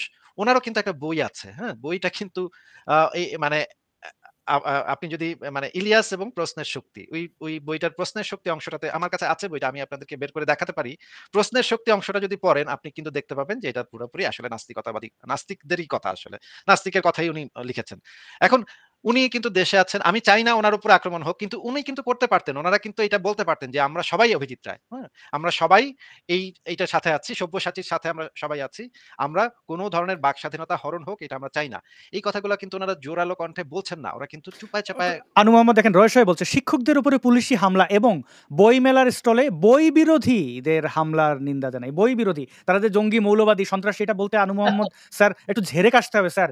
যদি ঝেড়ে না কাশেন ইতিহাসে আপনারা যে আসলে ওই ফরাদ মাজার টাইপের এই যে ফরাদ মাজার এই যে ফরাদ মাজার দেখছেন না যার সাথে বুক মিলায় তার তার ঠিকানা হয় জেল। এই টাইপের মানে এই টাইপের ক্যারেক্টার আপনারা হইলে স্যার এটা তো হয় না স্যার। কামরুল হাসান মামুন স্যার আমি যদি কামরুল হাসান মামুন ওনার প্রোফাইলে যাই তাহলে তাহলে আমরা কি দেখব? ফুল লতাপাতা ছাড়া আমি সিওর আর কিছু পাবো না। এই যে শিক্ষার মান কতটা নিচে নেমেছে তা প্রমাণের মহড়া চলছে। পুরো দেশই আজ ব্রাহ্মণবাড়িয়া নাসিরনগর হওয়ার পথে। স্যার আপনারে কানটা ধইরা স্যার আপনারে ওই বই সংস্কারের যে পথটা ছিল স্যার আপনাকে এবং আরেকজন অধ্যাপিকা নাম আর না বলি আপনাদের স্যার কানটা ধরে স্যার বাইর করে দিয়েছে স্যার। স্যার আপনাদের যদি তারপরে যদি লজ্জা না হয় স্যার, স্যার সম্মান দিয়েই বলি স্যার, বেশি কিছু বলতে গেলে তো স্যার আপনাদের কষ্ট হয় স্যার। আপনাদের নাস্তিক বলা হয়েছিল। তারপরে ওই আমাদের শিক্ষকদের আমি জানি না এটা কিভাবে বললে তারা শুনবেন। কিন্তু শোনা তো উচিত। এইটাই হচ্ছে আমার কাছে যেটা মনে হয় যে মেইন সমস্যা যে আমাদের যারা প্রগতিশীল বুদ্ধিজীবীরা ছিল তারা সবচাইতে বাটপার, সবচাইতে ভণ্ড। তারা হচ্ছে গিয়ে সরকারের কিছু সুযোগ সুবিধা এবং এই মবের ভয়ে তারা কখনোই মুখ খোলে না এবং তারা এই না, তুমি জিনিসগুলা যদি আসিফ তুমি যদি বলো যে এইটার ভয়ে, তখন কিন্তু জাস্টিফাই করা হয় তাদের চুপ থাকা। তুমি এটা বলবে কেন যে ওদের ভয়ে তারা কিছু বলে না? না তাহলে জাস্টিফাই করি না। তসলিমা নাসরিন জাস্টিফাই আপনি করা তো হয়। আপনি তুমি যদি আপ বলো যে ওদের ভয়, কারণ ভয়টা মানুষের সহজাত প্রবৃত্তি। উনি একটা ভয় যদি পাবেন না। না, না। তসলিমা নাসরিন আপনি যদি ভয় পাইতেন, আপনার যে শিক্ষাগত যে মর্যাদায় আপনি ছিলেন, আপনি চিকিৎসা পেশায় একটা মহান পেশায় ছিলেন। আপনি তো তাদের কোন পর্যায়ে মানে আমি কারো সাথে তুলনা করছি না। আপনি তো ভয় পান না, আপনি তো কথা বলেছেন। ওনারা মেরুদণ্ড কেন বিক্রি করবেন? তাহলে ওই শিক্ষাগত পেশায় কেন? ওনারা সেটাই আমি ঢেঁড়স চাষ বলছি করবেন। কি যে প্রগতিশীল বুদ্ধিজীবী যারা আছে তাদের চরিত্র তো আমি বেশ জানি, কারণ আমার উপর যখন হামলা হয়েছে তারা কি চুপ ছিল না? আমাকে যখন দেশ থেকে বের করা হয়েছে তারা কি চুপ ছিল না? আবার একের পর এক বই যখন খালেদা এবং হাসিনা ব্যান করেছে, কেউ কেউ কি কথা বলেছে বই ব্যানের বিরুদ্ধে? কেউ কথা বলেনি। সুতরাং তাদের চরিত্র আমি জানি। তারা সুবিধাবাদী চরিত্র। তারা এর ভয়ে ওর ভয়ে মুখ খুলছে না এমন পরিস্থিতি তখন ছিল না। একটা বই ব্যান করছে হাসিনা এবং খালেদা বা খালেদা, তখন তাদের কিন্তু সেই ছিল, সুযোগ ছিল এইসবের বিরুদ্ধে প্রতিবাদ করা। আমাকে যখন মৌলবাদীরা আক্রমণ করেছিল, ফিজিক্যাল অ্যাটাক বাংলাদেশের 1993-92 সালে, তখন কি বইমেলা বইমেলাতে তো কবি সাহিত্যিক বুদ্ধিজীবীরা ছিল, কেউ কোনো প্রতিবাদ করেছে? কেউ করেনি। সুতরাং এদের চুপ থাকা নতুন কিছু নয়। আরেকটা জিনিস যে আসিফ বলল যে এই যে বামপন্থীরা কি করে ডানপন্থী হয়েছে, বামপন্থীরা অনেক আগেই নষ্ট হয়ে গেছে। অনেক আগেই তারা ইসলামিস্টদের পক্ষ নিয়ে কথা বলছে, শুধু বাংলাদেশে নয়, পৃথিবীর সর্বত্র এই বামপন্থীরা। সুতরাং যে যে ইসলামিস্টরা নারীর অধিকারের বিরুদ্ধে, হ্যাঁ, যারা নারী বিদ্বেষী, যারা মানবাধিকারের বিরুদ্ধে, সেই ইসলামিস্টদের পক্ষ নিয়ে সেই জিহাদিদের ডিফেন্ড করছে না বামপন্থীরা সব পৃথিবীর ইউরোপ, আমেরিকা এবং ভারতীয় উপমহাদেশে এবং অন্যান্য জায়গায় করছে। তাদের চরিত্র সেই আগের, সে আমরা 30-এর দশকে বা 40-এর দশকে যে বামপন্থীদের দেখেছি, তারা তো সেই বামপন্থী নেই আর। সুতরাং বামের ডানে কোনো পার্থক্য আমরা খুঁজে পাই না, বরং তারা একই রকমের আচরণ করে ইসলামিস্টদের মতই। আপু আপনার সাথে আমি একটা জিনিস এড করি। ইউরোপে পশ্চিমা বিশ্বে যে এখন ডানপন্থার উত্থানটা ঘটছে, এই ডানপন্থার উত্থানটা ঘটার পেছনে একটা মূল ভূমিকা কিন্তু পালন করছে এই বামপন্থীরা। যে হ্যাঁ, বামপন্থীরা হ্যাঁ, হ্যাঁ। মানে তাদের কিন্তু এই জিনিসটা, এই বাক স্বাধীনতার ব্যাপারটা তাদের বিষয় ছিল। তারা এই জিনিসটা সবসময় প্রমোট করত।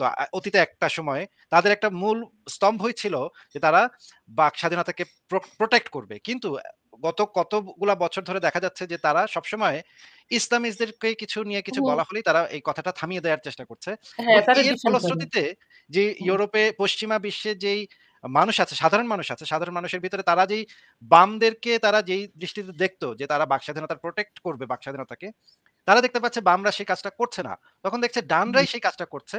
তখন হুম, তারা সেই সুইচ করছে ডান দিকে এবং হুম, পুরা পশ্চিমা বিশ্বে এমনকি জার্মানিতেও এখন আপনি জানেন যে আমি যে দেশে থাকি, মানে ডানপন্থী যে দলটা আছে তারা বেশ ভালো ভোট পেয়েছে। আগের থেকে বেশ ভালো ভোট হুম, পেয়েছে। হুম, আমেরিকাতে কি অবস্থা? এবং মানে পুরা পশ্চিম ইউরোপ এখন ডান দিকে আস্তে গড়াচ্ছে। এইগুলার কারণটা হচ্ছে এই বামপন্থীদের এই যে ইসলাম তোষণ, এই হুম। ইসলাম তোষণটাই হচ্ছে এটার পেছনে একটা মূল কারণ।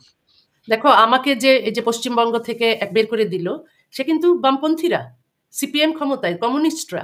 তারা আমার বই ব্যান করেছিল দ্বিখণ্ডিত। দ্বিখণ্ডিততে কি লেখা ছিল? রাষ্ট্রধর্ম ইসলামের করার বিরুদ্ধে আমার একটা এরশাদের একটা সমালোচনা ছিল আমার বইতে। ওটা আমার আত্মজীবনীর অংশ। আমি কেন রাষ্ট্রধর্ম ইসলামের বিপক্ষে লিখলাম, সেই পেজগুলো তারা ব্যান করতে চাইলো এবং পুরো বইটাই ব্যান করলো। এবং শেষ অবধি আমাকে কলকাতায় থাকতে দিল না, তারা বের করে দিল। এরা কিন্তু বামপন্থীরা। তার মানে তারা সেই ইসলামকে ডিফেন্ড করলো, ইসলামিক ফ্যানাটিসিজমকে ডিফেন্ড করলো, তারা ইসলামিক টেরোরিজমকে ডিফেন্ড করলো। তো এরাই সর্বত্র তাই করছে।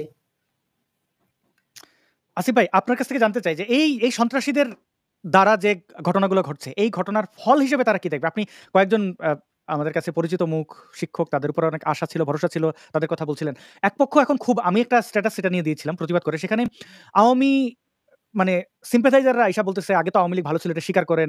মাইর খেয়েছে ভালো হইছে, লাল ছিল শতাব্দী ভব।" একদিকে এই জঙ্গিরা শতাব্দী ভবকে বলছে আওয়ামী লীগের দোসর, আবার আওয়ামীপন্থী সন্ত্রাসীগুলো বলছে যে সে জুলাই বিপ্লবের দোসর ছিল, লাল ছিল। ২ পক্ষই বলতেছে তার মাইর খাওয়া ঠিক আছে, স্টল বন্ধ করা ঠিক আছে। আ আপনি কি মন্তব্য করবেন এটা নিয়ে আসিফ ভাই? মানে মানে আমি যেটা বলব যে এরা আসলে আওয়ামী লীগের পথ প্রশস্ত করছে যে আওয়ামী লীগ যেন আবার ফেরত আসতে পারে। আবার যেন একটা সহানুভূতি পায়। পাবলিক সিম্প্যাথি কিন্তু জনগণের ভেতরে যে মানে সাধারণ মানুষের ভেতরে যে সিম্প্যাথিটা তৈরি হয়, এটা কিন্তু শেখ হাসিনার আগের আমলটা দেখেন। শেখ হাসিনাকে কিন্তু বারবার মানুষ ভোট দিয়েছে এই সিম্প্যাথির কারণেই। যে তার পুরা পরিবারকে হত্যা করা হয়েছে। তার পুরা মানে একদম প্রায় নির্বংশ করে দেওয়া হয়েছে। একটা পুরা পরিবারকে, একটা শিশু রাসেলকে পর্যন্ত হত্যা করা হয়েছে। এই আওয়ামী লীগের কিন্তু তেমন কিছু করতে হয় নাই। বিএনপি যে দুর্নীতি করেছে, বিএনপি যে মানে বাটপারি করেছে এবং বদমাইশিগুলা করেছে, সেইটার হুম, ফলশ্রুতিতে আওয়ামী লীগ তখন বিপুল ভোটে জয়ী হয়েছিল। এখন আবার দেখা যাচ্ছে যে সেই পরিস্থিতি সৃষ্টি করা হচ্ছে। আমরা কিন্তু আওয়ামী লীগের বিরুদ্ধে, আওয়ামী লীগের যে দমন-পীড়ন এবং আওয়ামী লীগের যে বাক স্বাধীনতা হরণ, এগুলো নিয়ে দীর্ঘদিন কথা বলছি। এখন আমাদেরকে ঠেলতে এমন জায়গাতে নিয়ে যাচ্ছে তারা, যে এখন কিন্তু সবারই বলতে হবে যে জয় বাংলা, সবারই এখন বলতে হবে। জয় বাংলা বলতে তারা আমাদেরকে বাধ্য করছে। এখন এই যে আ আ তাহলে কি আসলে গৃহযুদ্ধের দিকে আমাদেরকে ঠেলে দেওয়া হচ্ছে? এই ইউনূস সরকার কি গৃহযুদ্ধের দিকে ঠেলে দিচ্ছে আমাদেরকে? তাই তো মনে হচ্ছে। আর জয় বাংলার ব্যাপারটা হচ্ছে যে তারা জয় বাংলাটাকে আওয়ামী লীগ যেরকম দখল করেছে, আর তারা এসে জয় বাংলা দখল করাটাকে বৈধতা দিচ্ছে। না, হ্যাঁ, এটা আওয়ামী লীগেরই স্লোগান। এটা তো মুক্তিযুদ্ধের সবার স্লোগান। জয় বাংলা ইউনূসও বলবে। জয় বাংলা ইউনূস বলবে না কেন? যে জয় বাংলার উপরে দাঁড়াইয়া আজকে সে উপদেষ্টা হইছে, প্রধান উপদেষ্টা। বাংলাদেশ না হলে কি পাকিস্তান তার মতো আমি দুঃখিত, তাদেরকে আর কি বলি, পাপেট বলবো, সেটা তো পাপেট, এগুলো তো আসতেছে। আন্তর্জাতিক মিডিয়া দেখতেছি যে আমেরিকান এই যে ইউএস এইড তাদের কিভাবে অর্থায়ন করছে। বাংলাদেশের বুদ্ধিজীবীদের কিভাবে কিনছে। হ্যাঁ, কাদের কিনছে, কোন আ আ এলজিবিটিকিউ কমিউনিটির মধ্যে কাউকে কিনছে।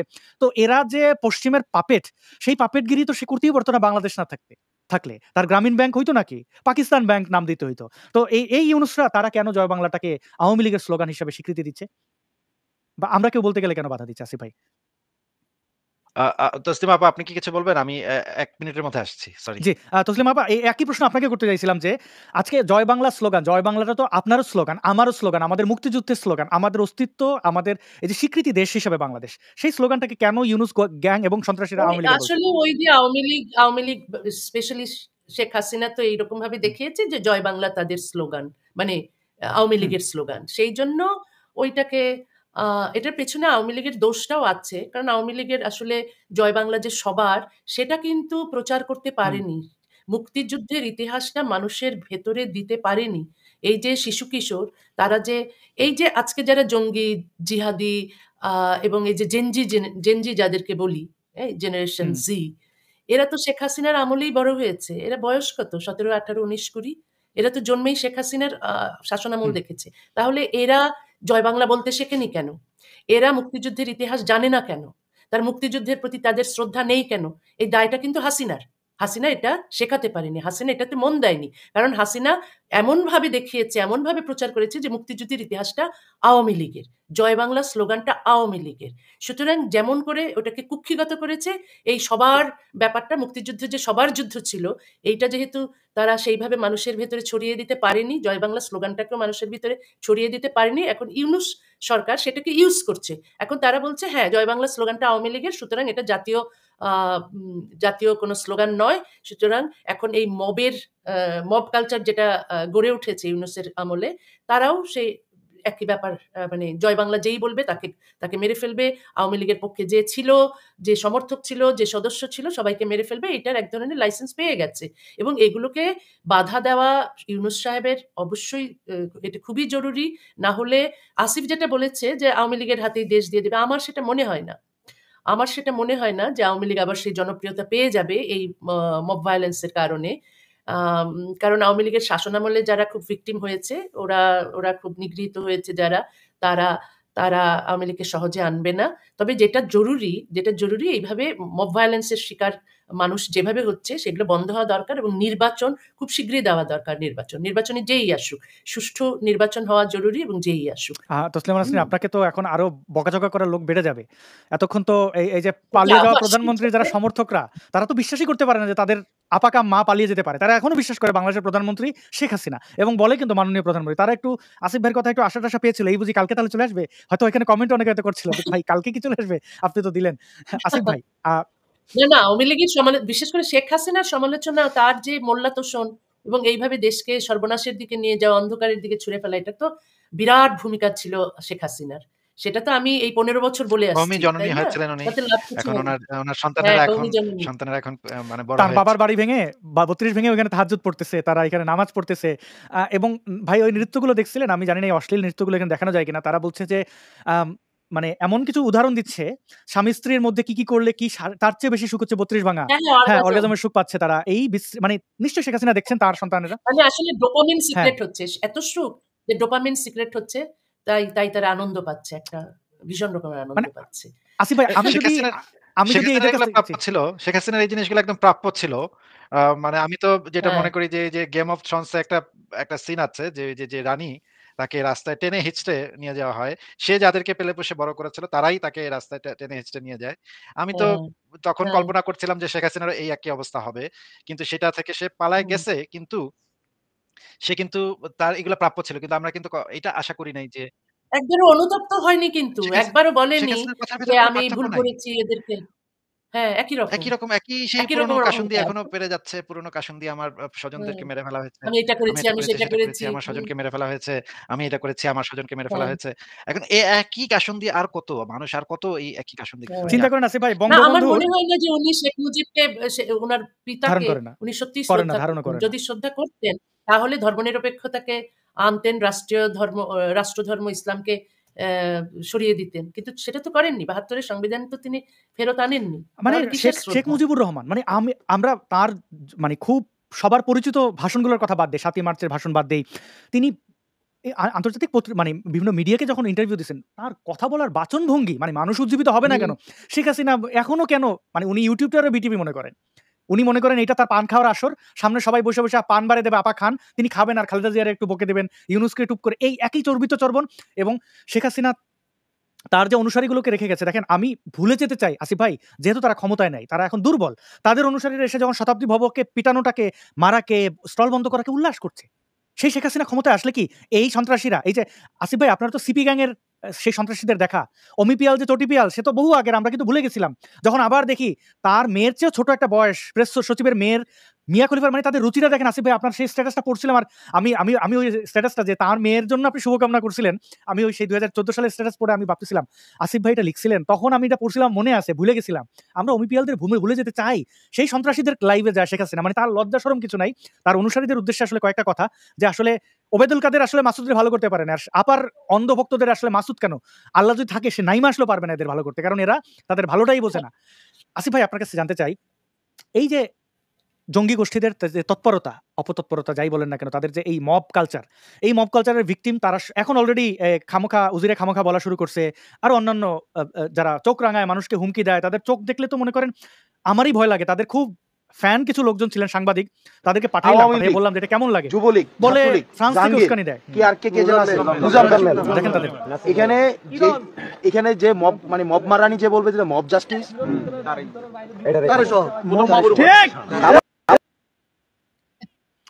এদের মুখের ভাষা দেখেন আসিফ ভাই, আপনাকে একটা জিনিস মনে করতে বলি, এরা কিন্তু পুরোটাই গণজাগরণ মঞ্চ শাহবাগ আন্দোলনকে কপি করেছে। তাদের স্টাইল দেখেন, পতাকা দেখেন, সবই ভাই কপিটা করলি, বেয়াদবিটা পাইলি থেকে। এই যে মব মারানির কথাটা বলছে, শাহবাগের একদম দূরবর্তী কোনো একদম পেছনের সারিতে দাঁড়িয়ে থাকা কোনো কর্মীর কাছ থেকে এই শব্দগুলো শোনা যাবে না। শাহবাগ আন্দোলনে কোনো বেয়াদব ছিল না। হ্যাঁ, দুই একজন বিচ্ছিন্ন কাজ করছে, জুতা মারছে, কিন্তু মানে রাজাকারের লাশের মধ্যে জুতা মারছে, তো আমরা তো মরে যাওয়া বাইচে থাকাই বিশ্বাস করি না, ওটা ভুল ত্রুটি বলতেছি না। কিন্তু এই যে শব্দ গ্রামে গিয়েছিলাম, ছাত্রদের মুখ থেকে, আমাকে একজনই ভাই আপনাকে কিন্তু এই গণশত্রু বলেছেন। গ্রামের একটা লোক, ফার্মার, খুব শিক্ষিত না, উনি জেনে গেছেন যে আমি একজন গণশত্রু।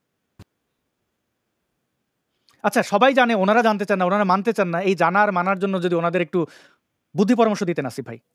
আমি আগের ছবিটা কি একটু আনবেন? আমার কাছে মনে হচ্ছিল যে বাংলা সিনেমার ডিপজলকে আমি দেখছি।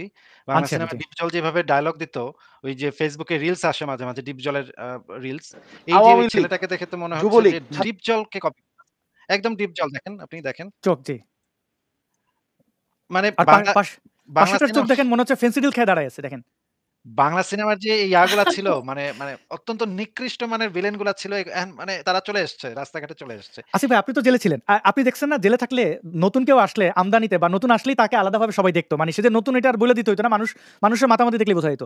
যারা বাবা ফেন্সিডিল খেয়ে ঢুকতো তাদের চোখ দেখতাম এরকম, এবং জিজ্ঞেস করলে কেউ বলতো অনেকদিন ঘুমাই না, কেউ বলছে বেশি ঘুমাই। এদের চোখ দেখেন, দুইটারই চোখ দেখেন, একটা কথা বলতে সেটা বলতেছে। 90 সেলে সম্ভবত 90 সেলে তারা থাকতো, এই 90 সেলের লোক দেখে মনে হচ্ছে 90 সেলের। দেখেন চোখগুলো, কি বাংলাদেশ আসিফ ভাই। তাদের উদ্দেশ্যে যদি একটু বলতেন, যদি মানে এরা তো শিশু, মানে ছোট বাচ্চা, এদের যদি একটু, এরা শুনবে কিনা সেটা অন্য বিষয়, কিন্তু তাও আমাদের নাগরিক দায়িত্বটা যদি একটু পালন করেন আসিফ ভাই। মানে এইটা একজন মানে বিপ্লবীদের কাজ, এই আচরণ হচ্ছে বিপ্লবীদের এই আচরণ। তাহলে তো ভাই এই কি বিপ্লব তোমরা করলা? তোমাদের এই কি বিপ্লব? তোমাদেরকে আমরা সহানুভূতি জানালাম, তোমাদেরকে আমরা সমর্থন দিলাম, তোমরা এখন এই কাজগুলা করতেছো। অবশ্য সব দিক থেকেই মার খাইতে হবে। এটা আওয়ামী লীগ হোক, বিএনপি হোক, জামাত হোক, বা এই বর্তমান সরকার হোক, সব দিকেই আমাদের মার খাইতে হবে, এটা আমরা জানি। কিন্তু বাংলাদেশ যতদিন পর্যন্ত না একটা সেকুলার, একটা কল্যাণকামী রাষ্ট্রে পরিণত হচ্ছে, ততদিন পর্যন্ত আমাদের তো মার খাইতেই হবে, এটা কিছু বলার নাই। কিন্তু তোমরা তো সেই প্রত্যাশাটা দিয়েছিলা, তোমরা তো সেই কথাগুলো বলেছিলা যে তোমরা এমন একটা সংস্কার করবা, এমন একটা সোসাইটি তৈরি করবা যে এই সোসাইটিতে সবাই মিলে থাকতে পারবে। কিন্তু সবাই মিলে কোথায় থাকা যাচ্ছে? একটার পর একটা আমরা ঘটনা দেখতে পাচ্ছি, একটার পর একটা ঘটনা দেখতে পাচ্ছি। যদি আসিফ ভাই একটু ক্ষমা করবেন, আমি একটু এই মাঝখানে 10 সেকেন্ড 21 সেকেন্ডের এই পালের গোদার একটু বক্তব্যটা দেখাই দিয়ে, মানুষ আমাদের তো অনেক সংবাদ মাধ্যম ও মত প্রকাশের পূর্ণ স্বাধীনতা ইতিমধ্যে নিশ্চিত করা হয়েছে। আমরা সবাইকে বলে দিয়েছি, আপনারা মন খুলে আমাদের সমালোচনা করুন, আমরা সবার মতামতের প্রতি শ্রদ্ধাশীল। মিডিয়া যাতে কোনো রকম বাধা বিপত্তি ছাড়া নির্বিঘ্নে তাদের কাজ করতে পারে, সেজন্য একটা মিডিয়া কমিশন গঠন করা সরকারের সক্রিয় বিবেচনাধীন। সংবাদ মাধ্যম ও মত প্রকাশের পূর্ণ স্বাধীনতা ইতিমধ্যে নিশ্চিত করা হয়েছে। আমরা সবাইকে বলে দিয়েছি, আপনারা মন খুলে আমাদের সমালোচনা করুন, আমরা। আর কি বলবো আসিফ ভাই, জি আপনি থামানোর জন্য দুঃখিত। দেখেন, মেহের আফরোজ শাওনকে গ্রেফতার করা হয়েছিল, ডেকে নিয়ে যাওয়া হয়েছিল, এবং আরো একজন অভিনেত্রী, ওনাকেও ডেকে নিয়ে যাওয়া হয়েছিল ডিবি অফিসে। একই চিত্র আমরা এখনো দেখছি, যে মানে আওয়ামী লীগ আমলে দেখতাম যে ফেসবুকে একজন কি একটা লিখেছে শেখ হাসিনার বিরুদ্ধে, তাকে ডিবি অফিসে ধরে নিয়ে গেছে, 7 দিন ধরে আটকে রাখছে। একই জিনিস এখনো দেখতে পাচ্ছি, যে তাদেরকে এখন তুলে নিয়ে যাওয়া হচ্ছে। এখন তাদেরকে আবার ছেড়ে দিয়েছে, কিন্তু এটা তো শুরুটা সবসময় এরকমই হয়। আওয়ামী লীগের আমলেও শুরুতে প্রথম 1 দিন 2 দিন রেখে ছেড়ে দিত। পরে ধীরে ধীরে এই জিনিসটা বেড়েছে, এবং বাড়তে দেখা গেছে তাদেরকে গুম করে দেওয়া হয়েছে। এখন তো বিভিন্ন মানুষকে গুম করে দেওয়া হবে কিনা, এবং এখন তো আমরা দেখতে পাচ্ছি যে ডেভিল হান্ট, উইচ হান্টের মতো তারা ডেভিল হান্ট শুরু করেছে। এখন তো মানুষকে গুম করে দিবে তারা, লাশ গুম করে দিবে তারা। তাহলে আমি ছাত্রলীগের প্রচন্ড বিরুদ্ধে। আমি ছাত্রলীগকে একেবারেই দেখতে পারি না। কিন্তু ছাত্রলীগের একজন কর্মীর তো বেঁচে থাকার অধিকার আছে। তার তো নাগরিক অধিকার আছে, তার তো মানবাধিকার আছে। এই অধিকার তো কেউ কেড়ে নিতে পারে না। আপনারা যদি তার বিরুদ্ধে যদি কোনো আ মানে থাকে, অভিযোগ থাকে, সেই অভিযোগটাকে পুঙ্খ বিচার বিশ্লেষণ করে যদি তাকে শাস্তি দেওয়া হয়, সেটাও একটা নিরপেক্ষ বিচার ব্যবস্থা হতে হবে। এখন দেখা যাচ্ছে যে উকিলরাও তো মানে তাদের পক্ষে দাঁড়াতে সাহস পাচ্ছে না। এমন একটা পরিস্থিতিতে এসেছি আমরা যে এখানে বিচার, পুলিশ কিছুই কাজ করছে না। তাহলে এই সরকার দিয়ে আমরা কি করব? এই ইউনূস সরকার যে এখনো বসে আছে, এটা কেন বসে আছে এই জিনিসটা তো আমি বুঝতে পারছি না। উনার বয়স হয়েছে, উনার তো উচিত মানে ক্ষমা-টমা চেয়ে এখন পদত্যাগ করা। কারণ উনি তো এটা সামলাতে পারছেন না। উনি তো সব দিক থেকে ব্যর্থ। একটা দিকও তো নাই যে দিক থেকে উনি সফল হয়েছেন। প্রত্যেকটা দিকে উনি ব্যর্থ হচ্ছেন, প্রত্যেকটা দিকে উনার সরকার ব্যর্থ হচ্ছে। তাহলে এই সরকার বসে আছে কেন? এই জিনিসটা আমি বুঝতে পারছি না। উনাদের তো যদি এরকম হয়, উনার তো বয়স হয়েছে। উনি তো যে খুব বেশি দিন যে বেঁচে থাকবেন তাও তো না। এই শেষ বয়সে এই মানে গালিটা খাওয়ার দরকারটা কি ছিল? উনাকে আমরা সম্মান করতাম। উনি আন্তর্জাতিকভাবে স্বীকৃত একজন মানুষ। উনি বিভিন্ন বিশ্ববিদ্যালয়ে উনার নামে আছে, একটা জায়গা আছে, একটা সেন্টার আছে, ইউনুস সেন্টার। আমি যেই শহরে থাকি সেই শহরেও একটা ইউনুস সেন্টার আছে। এই শহরের পাশের শহরে একটা ইউনুস সেন্টার আছে। মানে উনি একটা ইম্পোর্টেন্ট ক্যারেক্টার। উনার নাম বললে পৃথিবীর বিভিন্ন দেশের মানুষ উনাকে চেনে। এই শেষ বয়সে এসে এই গালিটা খাওয়ার দরকারটা কি ছিল? আমি এটা বুঝতে না শোনো, দরকার আছে, দরকার আছে। কারণ হচ্ছে উনি শান্তিতে নোবেল প্রাইজ পেয়েছেন বলে যে তিনি শান্তি পছন্দ করেন বা শান্তি আ বিরাজ করুক চান তার নিজের দেশে, তা নয়। তিনি একটা জঘন্য রকম প্রতিশোধ পরায়ণ লোক। তিনি যদি ক্ষমতায় থাকেন তাহলেই এত চমৎকার প্রতিশোধ নিতে পারেন। যেমন বঙ্গবন্ধুর আ বাড়ি ভেঙে দেওয়া। যদি আমি বঙ্গবন্ধু বলি না, শেখ মুজিবই বলি।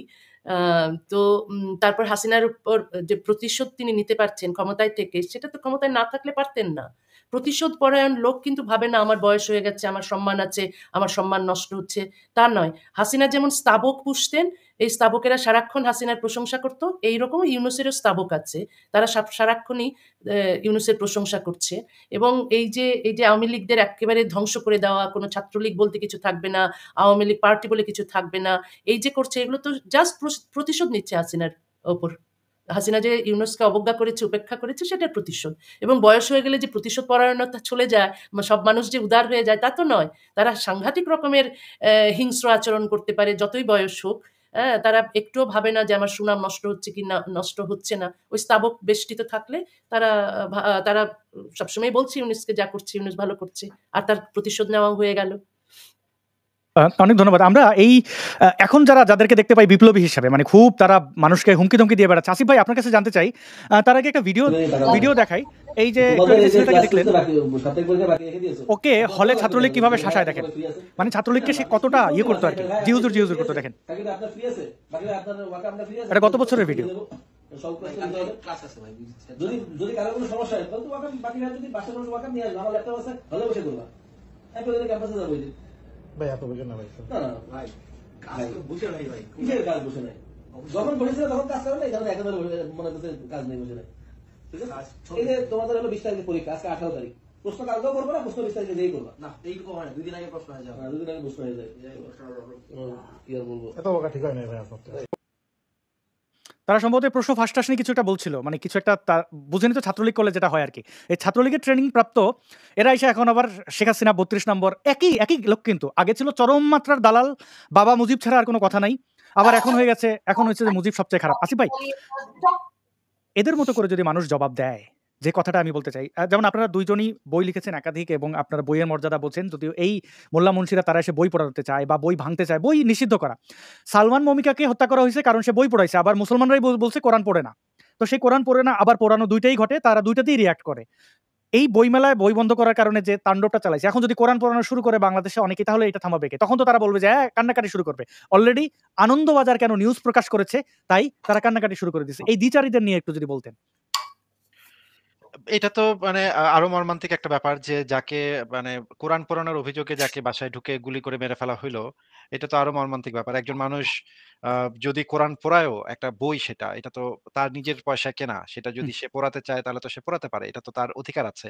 এবং ইউরোপের যে সেকুলার সোসাইটি, এটা তো এই জিনিসটাকে প্রোটেক্ট করে, তার এই ধরনের কাজকে প্রোটেকশন দেয়। কিন্তু আমরা দেখতে পাচ্ছি যে তারা এখন বিভিন্ন জায়গাতে ঢুকে গেছে, এবং ইউরোপেও তারা ঢুকে গেছে। এই কাজগুলো তারা ইউরোপে বসে পর্যন্ত করছে।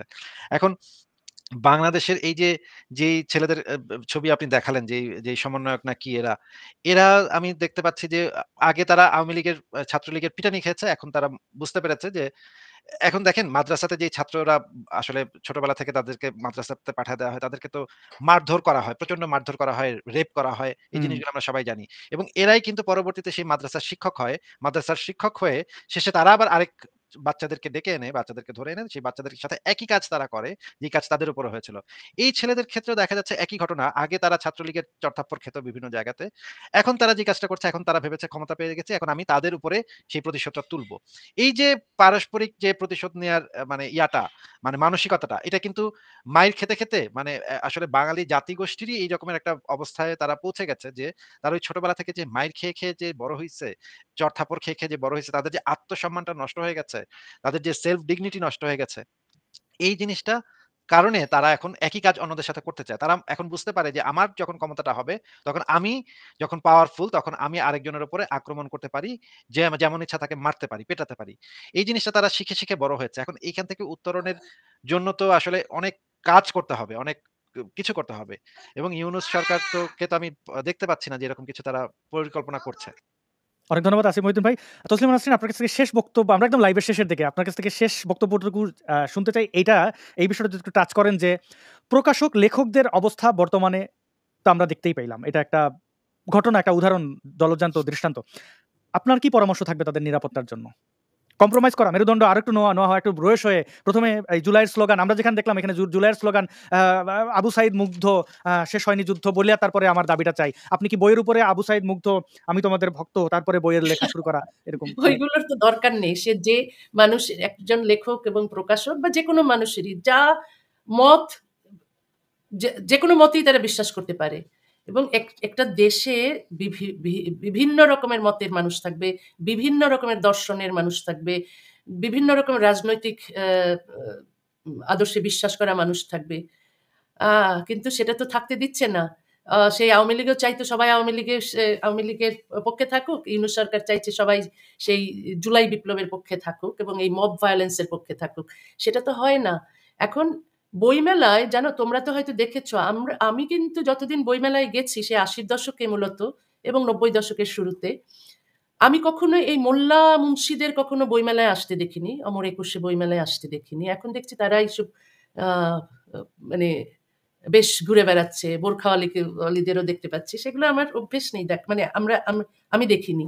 এখন কথা হচ্ছে যে এটা খুব জরুরি। যখনই এই তো প্রথম নয়, এর আগেও তো বিভিন্ন প্রকাশনী বই বন্ধ করেছে, কারণ হামলার হয়েছে তাদের ওপর। এই বই রাখা যাবে না, রোদেলা প্রকাশনীর কথা না, আরো কিছু বই বেরিয়েছিল, সেগুলো বইমেলা থেকে উঠিয়ে নেওয়া হয়েছে।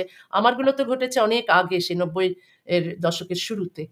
তারপরেও আরো এরকম ঘটনা ঘটেছে। লেখক, তারপর তো আমরা দেখেছি প্রকাশক দীপন কিভাবে খুন হয়েছিল, কিভাবে টুটুলকে অ্যাটাক করা হয়েছিল, প্রকাশকদেরও অ্যাটাক করা হয়। আজকে যেমন দেখলাম ভবকে অ্যাটাক করা হয়েছে। আমি জানি না এখন তার অবস্থা কি, পুলিশ তাকে নিরাপত্তা দিয়েছে কিনা, দিচ্ছে কিনা, এবং আরো কাল পরশু যতদিন মেলা থাকবে এই সব্যসাচী প্রকাশনীর কি হাল হবে, এদের স্টলের আশেপাশে পুলিশ থাকবে কিনা, এদেরকে নিরাপত্তা দেবে কিনা এবং প্রকাশককে নিরাপত্তা দেবে কিনা জানি না। কিন্তু এখনই যেন শুরু হয় প্রকাশককে নিরাপত্তা দেওয়া এবং ওই স্টলের আশেপাশে যেন পুলিশ থাকে এবং কোনো মৌলবাদী, জঙ্গি, জিহাদি যেন অ্যাটাক করতে না পারে, এবং তারা যেন না মনে করতে পারে যে আমাদের ইচ্ছে হয়েছে অ্যাটাক করার, ওকে আমরা অ্যাটাক করব, ও কেন সেই বইগুলো ছাপায় যে বইগুলো আমরা পছন্দ করি না, বা সে জুলাই বিপ্লবে ছিল না, সে জয় বাংলা বলেছে। এইসব ছুতোয় যেন কোনো প্রকাশককে, কোনো লেখককে অ্যাটাক করা না হয়, যেন সরকার তাদের নিরাপত্তার ব্যবস্থা করে। এবং শুধু তাই নয়, যারাই অ্যাটাক করতে চায়, যারাই হুমকি দেয়, তাদের বিরুদ্ধে যেন অ্যাকশন নেওয়া হয়। যদি বিরুদ্ধে অ্যাকশন না নেওয়া হয়, অ্যাটাক কিন্তু চলতে থাকবে। এইসব জঙ্গি জিহাদিদের বিরুদ্ধে অ্যাকশন নিতে হবে, যারা মনে করে যে আমরা হামলা করব কিন্তু আমাদের কিছুই হবে না, আমরা নিশ্চিন্তে, নির্বিঘ্নে, নিরাপদে মানুষকে অ্যাটাক করতে পারবো, মানুষের উপর হামলা করতে পারবো, বইমেলা ভাঙতে পারবো, বইমেলা বন্ধ করে দিতে পারবো। এত যে তারা শক্তিশালী হয়ে যায়নি, সেটা সরকারকে ব্যবস্থা নিতে হবে। অনেক ধন্যবাদ। আসিফ মহিউদ্দিন ভাই, আপনার কাছেও কাছাকাছি প্রশ্ন যে, বই লেখার পরিবেশ এবং প্রকাশকদের, আমরা দীপন ভাইয়ের হত্যার ব্যাপারটি দেখি যে তিনি ধর্মীয় অবিশ্বাসী ছিলেন বলে আমার মনে হয়নি, এবং এখন তো একজন উপদেষ্টাও তার বাবা, তাই না? তো মানে এগুলো তো প্রকাশকদের উপরে হামলা, এই যে মোল্লা গোষ্ঠীদের বা ধর্মীয় মৌলবাদী সন্ত্রাসীদের একক কর্তৃত্ব, তারা যেটা বলবে সেটাই করতে হবে। এটাতে কম্প্রোমাইজ করা নাকি সমাধানের উপায় কি? মানে কি করে শান্ত হইতে পারে? মানে এই যে বিপ্লবটা হয়ে গেল সেটার মূল বিষয়টাই তো ছিল বৈষম্য বিরোধী এবং ফ্যাসিবাদ বিরোধী, তাই না? জি। ফ্যাসিবাদ বিরোধিতা করতে, করতে তারা এখন সবচাইতে বড় ফ্যাসিবাদী। ফ্যাসিবাদী মানেটা কি? ফ্যাসিবাদী মানেই তো এইটা। এক্সাক্টলি যেইটা তারা করছে সেটাই তো ফ্যাসিবাদ। সেটা কি তো একদম মানে বাই ডেফিনিশন এটাই তো ফ্যাসিবাদ। যে তুমি অন্য কাউকে কথা বলতে দিবা না, অন্যের মত তুমি সহ্য করবা না, অন্যের মতকে তুমি ভেঙে চুরে একাকার করবা। এটাই তো ফ্যাসিবাদ। তাহলে তাদের যে মূল মানে স্তম্ভটা সেটাই তো এখন আর নাই। সেটার বেসটাই তো এখন আর নাই। তো এখন যেটা দেখা যাচ্ছে যে আ আ তসলিমা নাসরিন আপুর যে বইটা নিয়ে মানে ইয়াটা হলো আ এ এই এই বইটার ভিতরে আসলে আছেটা কি? সেটা তো আসলে পড়ে দেখতে হবে। সেটা তো যেইটাই থাকুক না কেন কিন্তু সেটা তো বই নিষিদ্ধ করা বা প্রকাশককে আক্রমণ করার কোনো মানে যৌক্তিকতাই থাকতে পারে না। তাহলে তো এই বিষয়ে তো স্ট্যান্ড খুব পরিষ্কার থাকা উচিত ছিল সরকারের। যে তাদের সরকারের পক্ষ থেকে বলা উচিত ছিল যে যেই বই লেখুক না কেন, যে যেই মত প্রকাশই করুক না কেন, অন্যের যদি তার বিরুদ্ধে একটা মত থাকে তাহলে তুমিও বই লিখে আরেকটা বই লিখে তুমি সেই মতটা প্রকাশ করো। তসলিমা নাসরিনের বিরুদ্ধে আরেকটা ১০ টা বই লিখে। এখন দেখেন বাংলাদেশের এই যে কিতাব এখন যে কিতাব মেলা হচ্ছে, বাংলাদেশের যে ইসলামিক কিতাব মেলা যে হচ্ছে, এইখানে আমি দেখলাম কয়েকটা যে প্রচুর পরিমাণে ইসলামের পক্ষে বই। মানে হাজার একদম আপনি মানে কল্পনা করতে পারবেন না। নাস্তিকদের জবাব দেয়া, নাস্তিকদের দাঁত ভাঙা জবাব দিচ্ছে, নাস্তিকতার কবর রচনা করছে, নারীবাদের কবর রচনা করছে, নারীবাদীদেরকে গালিগালাজ করছে। এরকমের হাজার বই। আর তার ভেতরে ২-৩ টা বই হচ্ছে মুক্তচিন্তার বা মানে তসলিমা নাসরিনের লেখা বা ২-৪ টা বই। এই ২-৪ টা বইকে তারা সহ্য করতে পারছে না। মানে আপনি যদি ২ দাঁড়িপাল্লাতে যদি আপনি তাদের শত হাজার টন বইকে রাখেন আর একটা যদি তসলিমা নাসরিনের বই রাখেন তাহলে দেখা যাচ্ছে তসলিমা নাসরিনের বইটা ভারী হয়ে যাচ্ছে। এইটা থেকে তো বোঝা যায় যে তাদের অবস্থাটা, তাদের নৈতিক যে অবস্থানটা সেই অবস্থানটা আসলে কোথায়। আমি চট করে একটা জিনিস শেয়ার দিচ্ছি, আপনি জি, একটু প্লিজ। দেখান এই জিনিসটা দেখাতে পারেন। যে আমার একটা বই আছে, আমার বইটাকে নিয়েও আ এই এই ইয়া করেছে। দেখেন রকমারিতে আমার যে বইটা সেই বইটা বিক্রি হচ্ছে।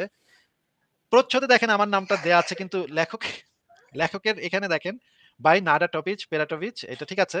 কিন্তু এর পাশে নামটা লেখা আছে, কার অনুবাদকের নাম লেখা আছে শায়খ ওয়াহবা সুলাইমান গাওয়েজি। এই ব্যক্তিকে আমি তো চিনি না।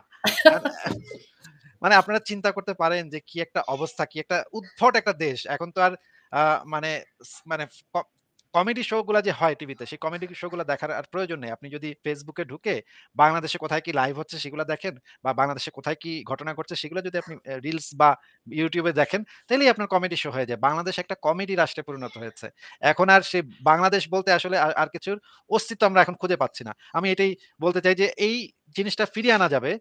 এই জিনিসটা ঠিক করা যাবে শুধুমাত্র যদি, এবং আমি এই বুদ্ধিজীবীদের আবারও বাংলাদেশে যারা বুদ্ধিজীবী আছে তাদেরকে আমি এটার জন্য একটা বড় দায় দিব। এই যে যেমন ধরেন সলিমুল্লাহ খান, উনাকে যদি এখন জিজ্ঞেস করা হয় এই বিষয়ে আপনার মতামত কি? উনি শুরু করবেন হচ্ছে মাদ্রাসা শিক্ষা কত ভালো কোন জায়গায় কি মাদ্রাসা শিক্ষা কি হয়েছে সেগুলো পড়া শুরু করে দিবেন। আপনি যদি আরেকজন বুদ্ধিজীবীকে গিয়ে জিজ্ঞেস করেন যে এই বিষয়ে আপনার মতামত কি? তারা দেখবেন কেউ এটার কাছাকাছি আসবে না। যেই কথাটা বলা দরকার, যেই জিনিসটা ঘটেছে সেটার বিরুদ্ধে বলা দরকার। অন্য অনেক অপ্রাসঙ্গিক কথাবার্তা বলে পেঁচায় এমন একটা জায়গায় নিয়ে যাবে আপনাকে, আপনি কথার কোনো মর্মার্থই বুঝবেন না। কোনো কোনো স্বচ্ছ যে মানে অবস্থানটা জানান দিবে, সেই হুম। অবস্থানটা তারা জানান দিবেন এবং এইটার হিসেবে আমি বাংলাদেশে যে বাম আন্দোলনের যারা কর্মী তাদেরকেও আমি দায়ী করব। তাদের এই ব্যর্থতার কারণে আজকের বাংলাদেশের এই অবস্থা এবং তাদেরকেই এটার ফল ভোগ করতে হবে। আর সবচাইতে আমি যাকে দায়ী করব সে হচ্ছে শেখ হাসিনা। শেখ হাসিনা যেই কাজগুলা করে গেছে, এই যে মডেল মসজিদ, তারপরে এই যে কওমি জননী, তারপরে মানে হেফাজতে ইসলামীকে জায়গা দেয়া, মানে সম্পত্তি লিখে দেয়া, তারপর তাদেরকে ওলামা লীগের যদি আপনি ইয়াগুলা দেখেন, নিউজগুলা যদি একটু সার্চ করে দেখেন, দেখবেন ওলামা লীগ বাল্য বিবাহের পক্ষে আন্দোলন করেছিল। এদের বিরুদ্ধে শেখ হাসিনা কোনো ব্যবস্থা নেয় নাই। এদেরকে এইগুলা কাজগুলা করতে দিয়েছে। এখন তার সেই আ এবং তার কোনো শিক্ষাও হয় নাই। শেখ হাসিনার কোনো শিক্ষাও হয় নাই। এখনো সে একই ব্যানার প্যাচাল পেরে যাচ্ছে। তাহলে শেখ হাসিনাকে আমরা তো বাদ দিয়েছি, কিন্তু তাহলে আমাদের আসলে উপায়টা কি? আমি আসলে জানি না আমাদের উপায়টা কি। আমাদের অবস্থা খুবই খারাপ এবং জঙ্গিবাদের একদম শেষ পর্যায়ে পৌঁছে যাচ্ছি বলে আমার মনে হচ্ছে।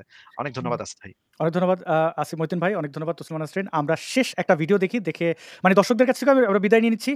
দর্শক বন্ধুরা, আপনারা প্রায় আমাদেরকে শুরু থেকে শেষ পর্যন্ত Facebook, YouTube মিলিয়ে ৫ থেকে ৬ হাজার মানুষ দেখছিলেন। এত গভীর রাতে আপনারা আমাদের সাথে ছিলেন, এজন্য ধন্যবাদ এবং শেয়ার করতে পারেন, কারণ এই বিষয়ে যত মুখ বন্ধ রাখবেন তত এটা আঁধার ঘনিয়ে এসছে। এখন আসলে প্রতিদিন আমরা বিভিন্ন আমাদের বাংলাদেশের বাইরে প্রতিদিন দেখি উন্নতি করতে। আপনি পশ্চিমবাংলার দিকে তাকান, তারা উন্নতি করছে। ভারতের অন্যান্য রাজ্যগুলো দেখেন উন্নতি করছে। নেপালের দিকে তাকান উন্নতি করছে।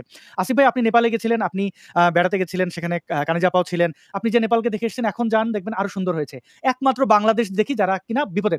এই যে বিপ্লব বলছে, শ্রীলঙ্কাও তো তারা তাদের স্বৈরশাসককে পতন ঘটিয়েছিল। তারা কিন্তু এইভাবে কমোড নিয়ে দৌড়ায় নাই। তারা গেছে খাটের মধ্যে শুয়েছে, তারা আবার কিন্তু দেখেন একজন নারীর অন্তর্বাস, আপনি শ্রীলঙ্কায় এরকম কিছু এগুলো দেখাতেই পারবেন না। কেন ওই রাজার কি ওই স্বৈরশাসকের কি স্ত্রী সন্তান ছিল না? তাদের কি কাপড়-চোপড় ছিল না? এরকম অসভ্য একমাত্র বাঙালিদের দেখতে পাবেন। এই জাতিটার উন্নতির জন্য আসলে আমার মনে হয় ভাবা উচিত তাদের। অনেক ধন্যবাদ আপনাদের দুজনকে এবং দর্শক বন্ধুদেরকে। আপনারা এই ভিডিওটি দেখুন। কি ঘটেছিল, কিভাবে শতাব্দী ভবকে পুলিশের নিরাপত্তা থাকা অবস্থায় হামলা করেছে।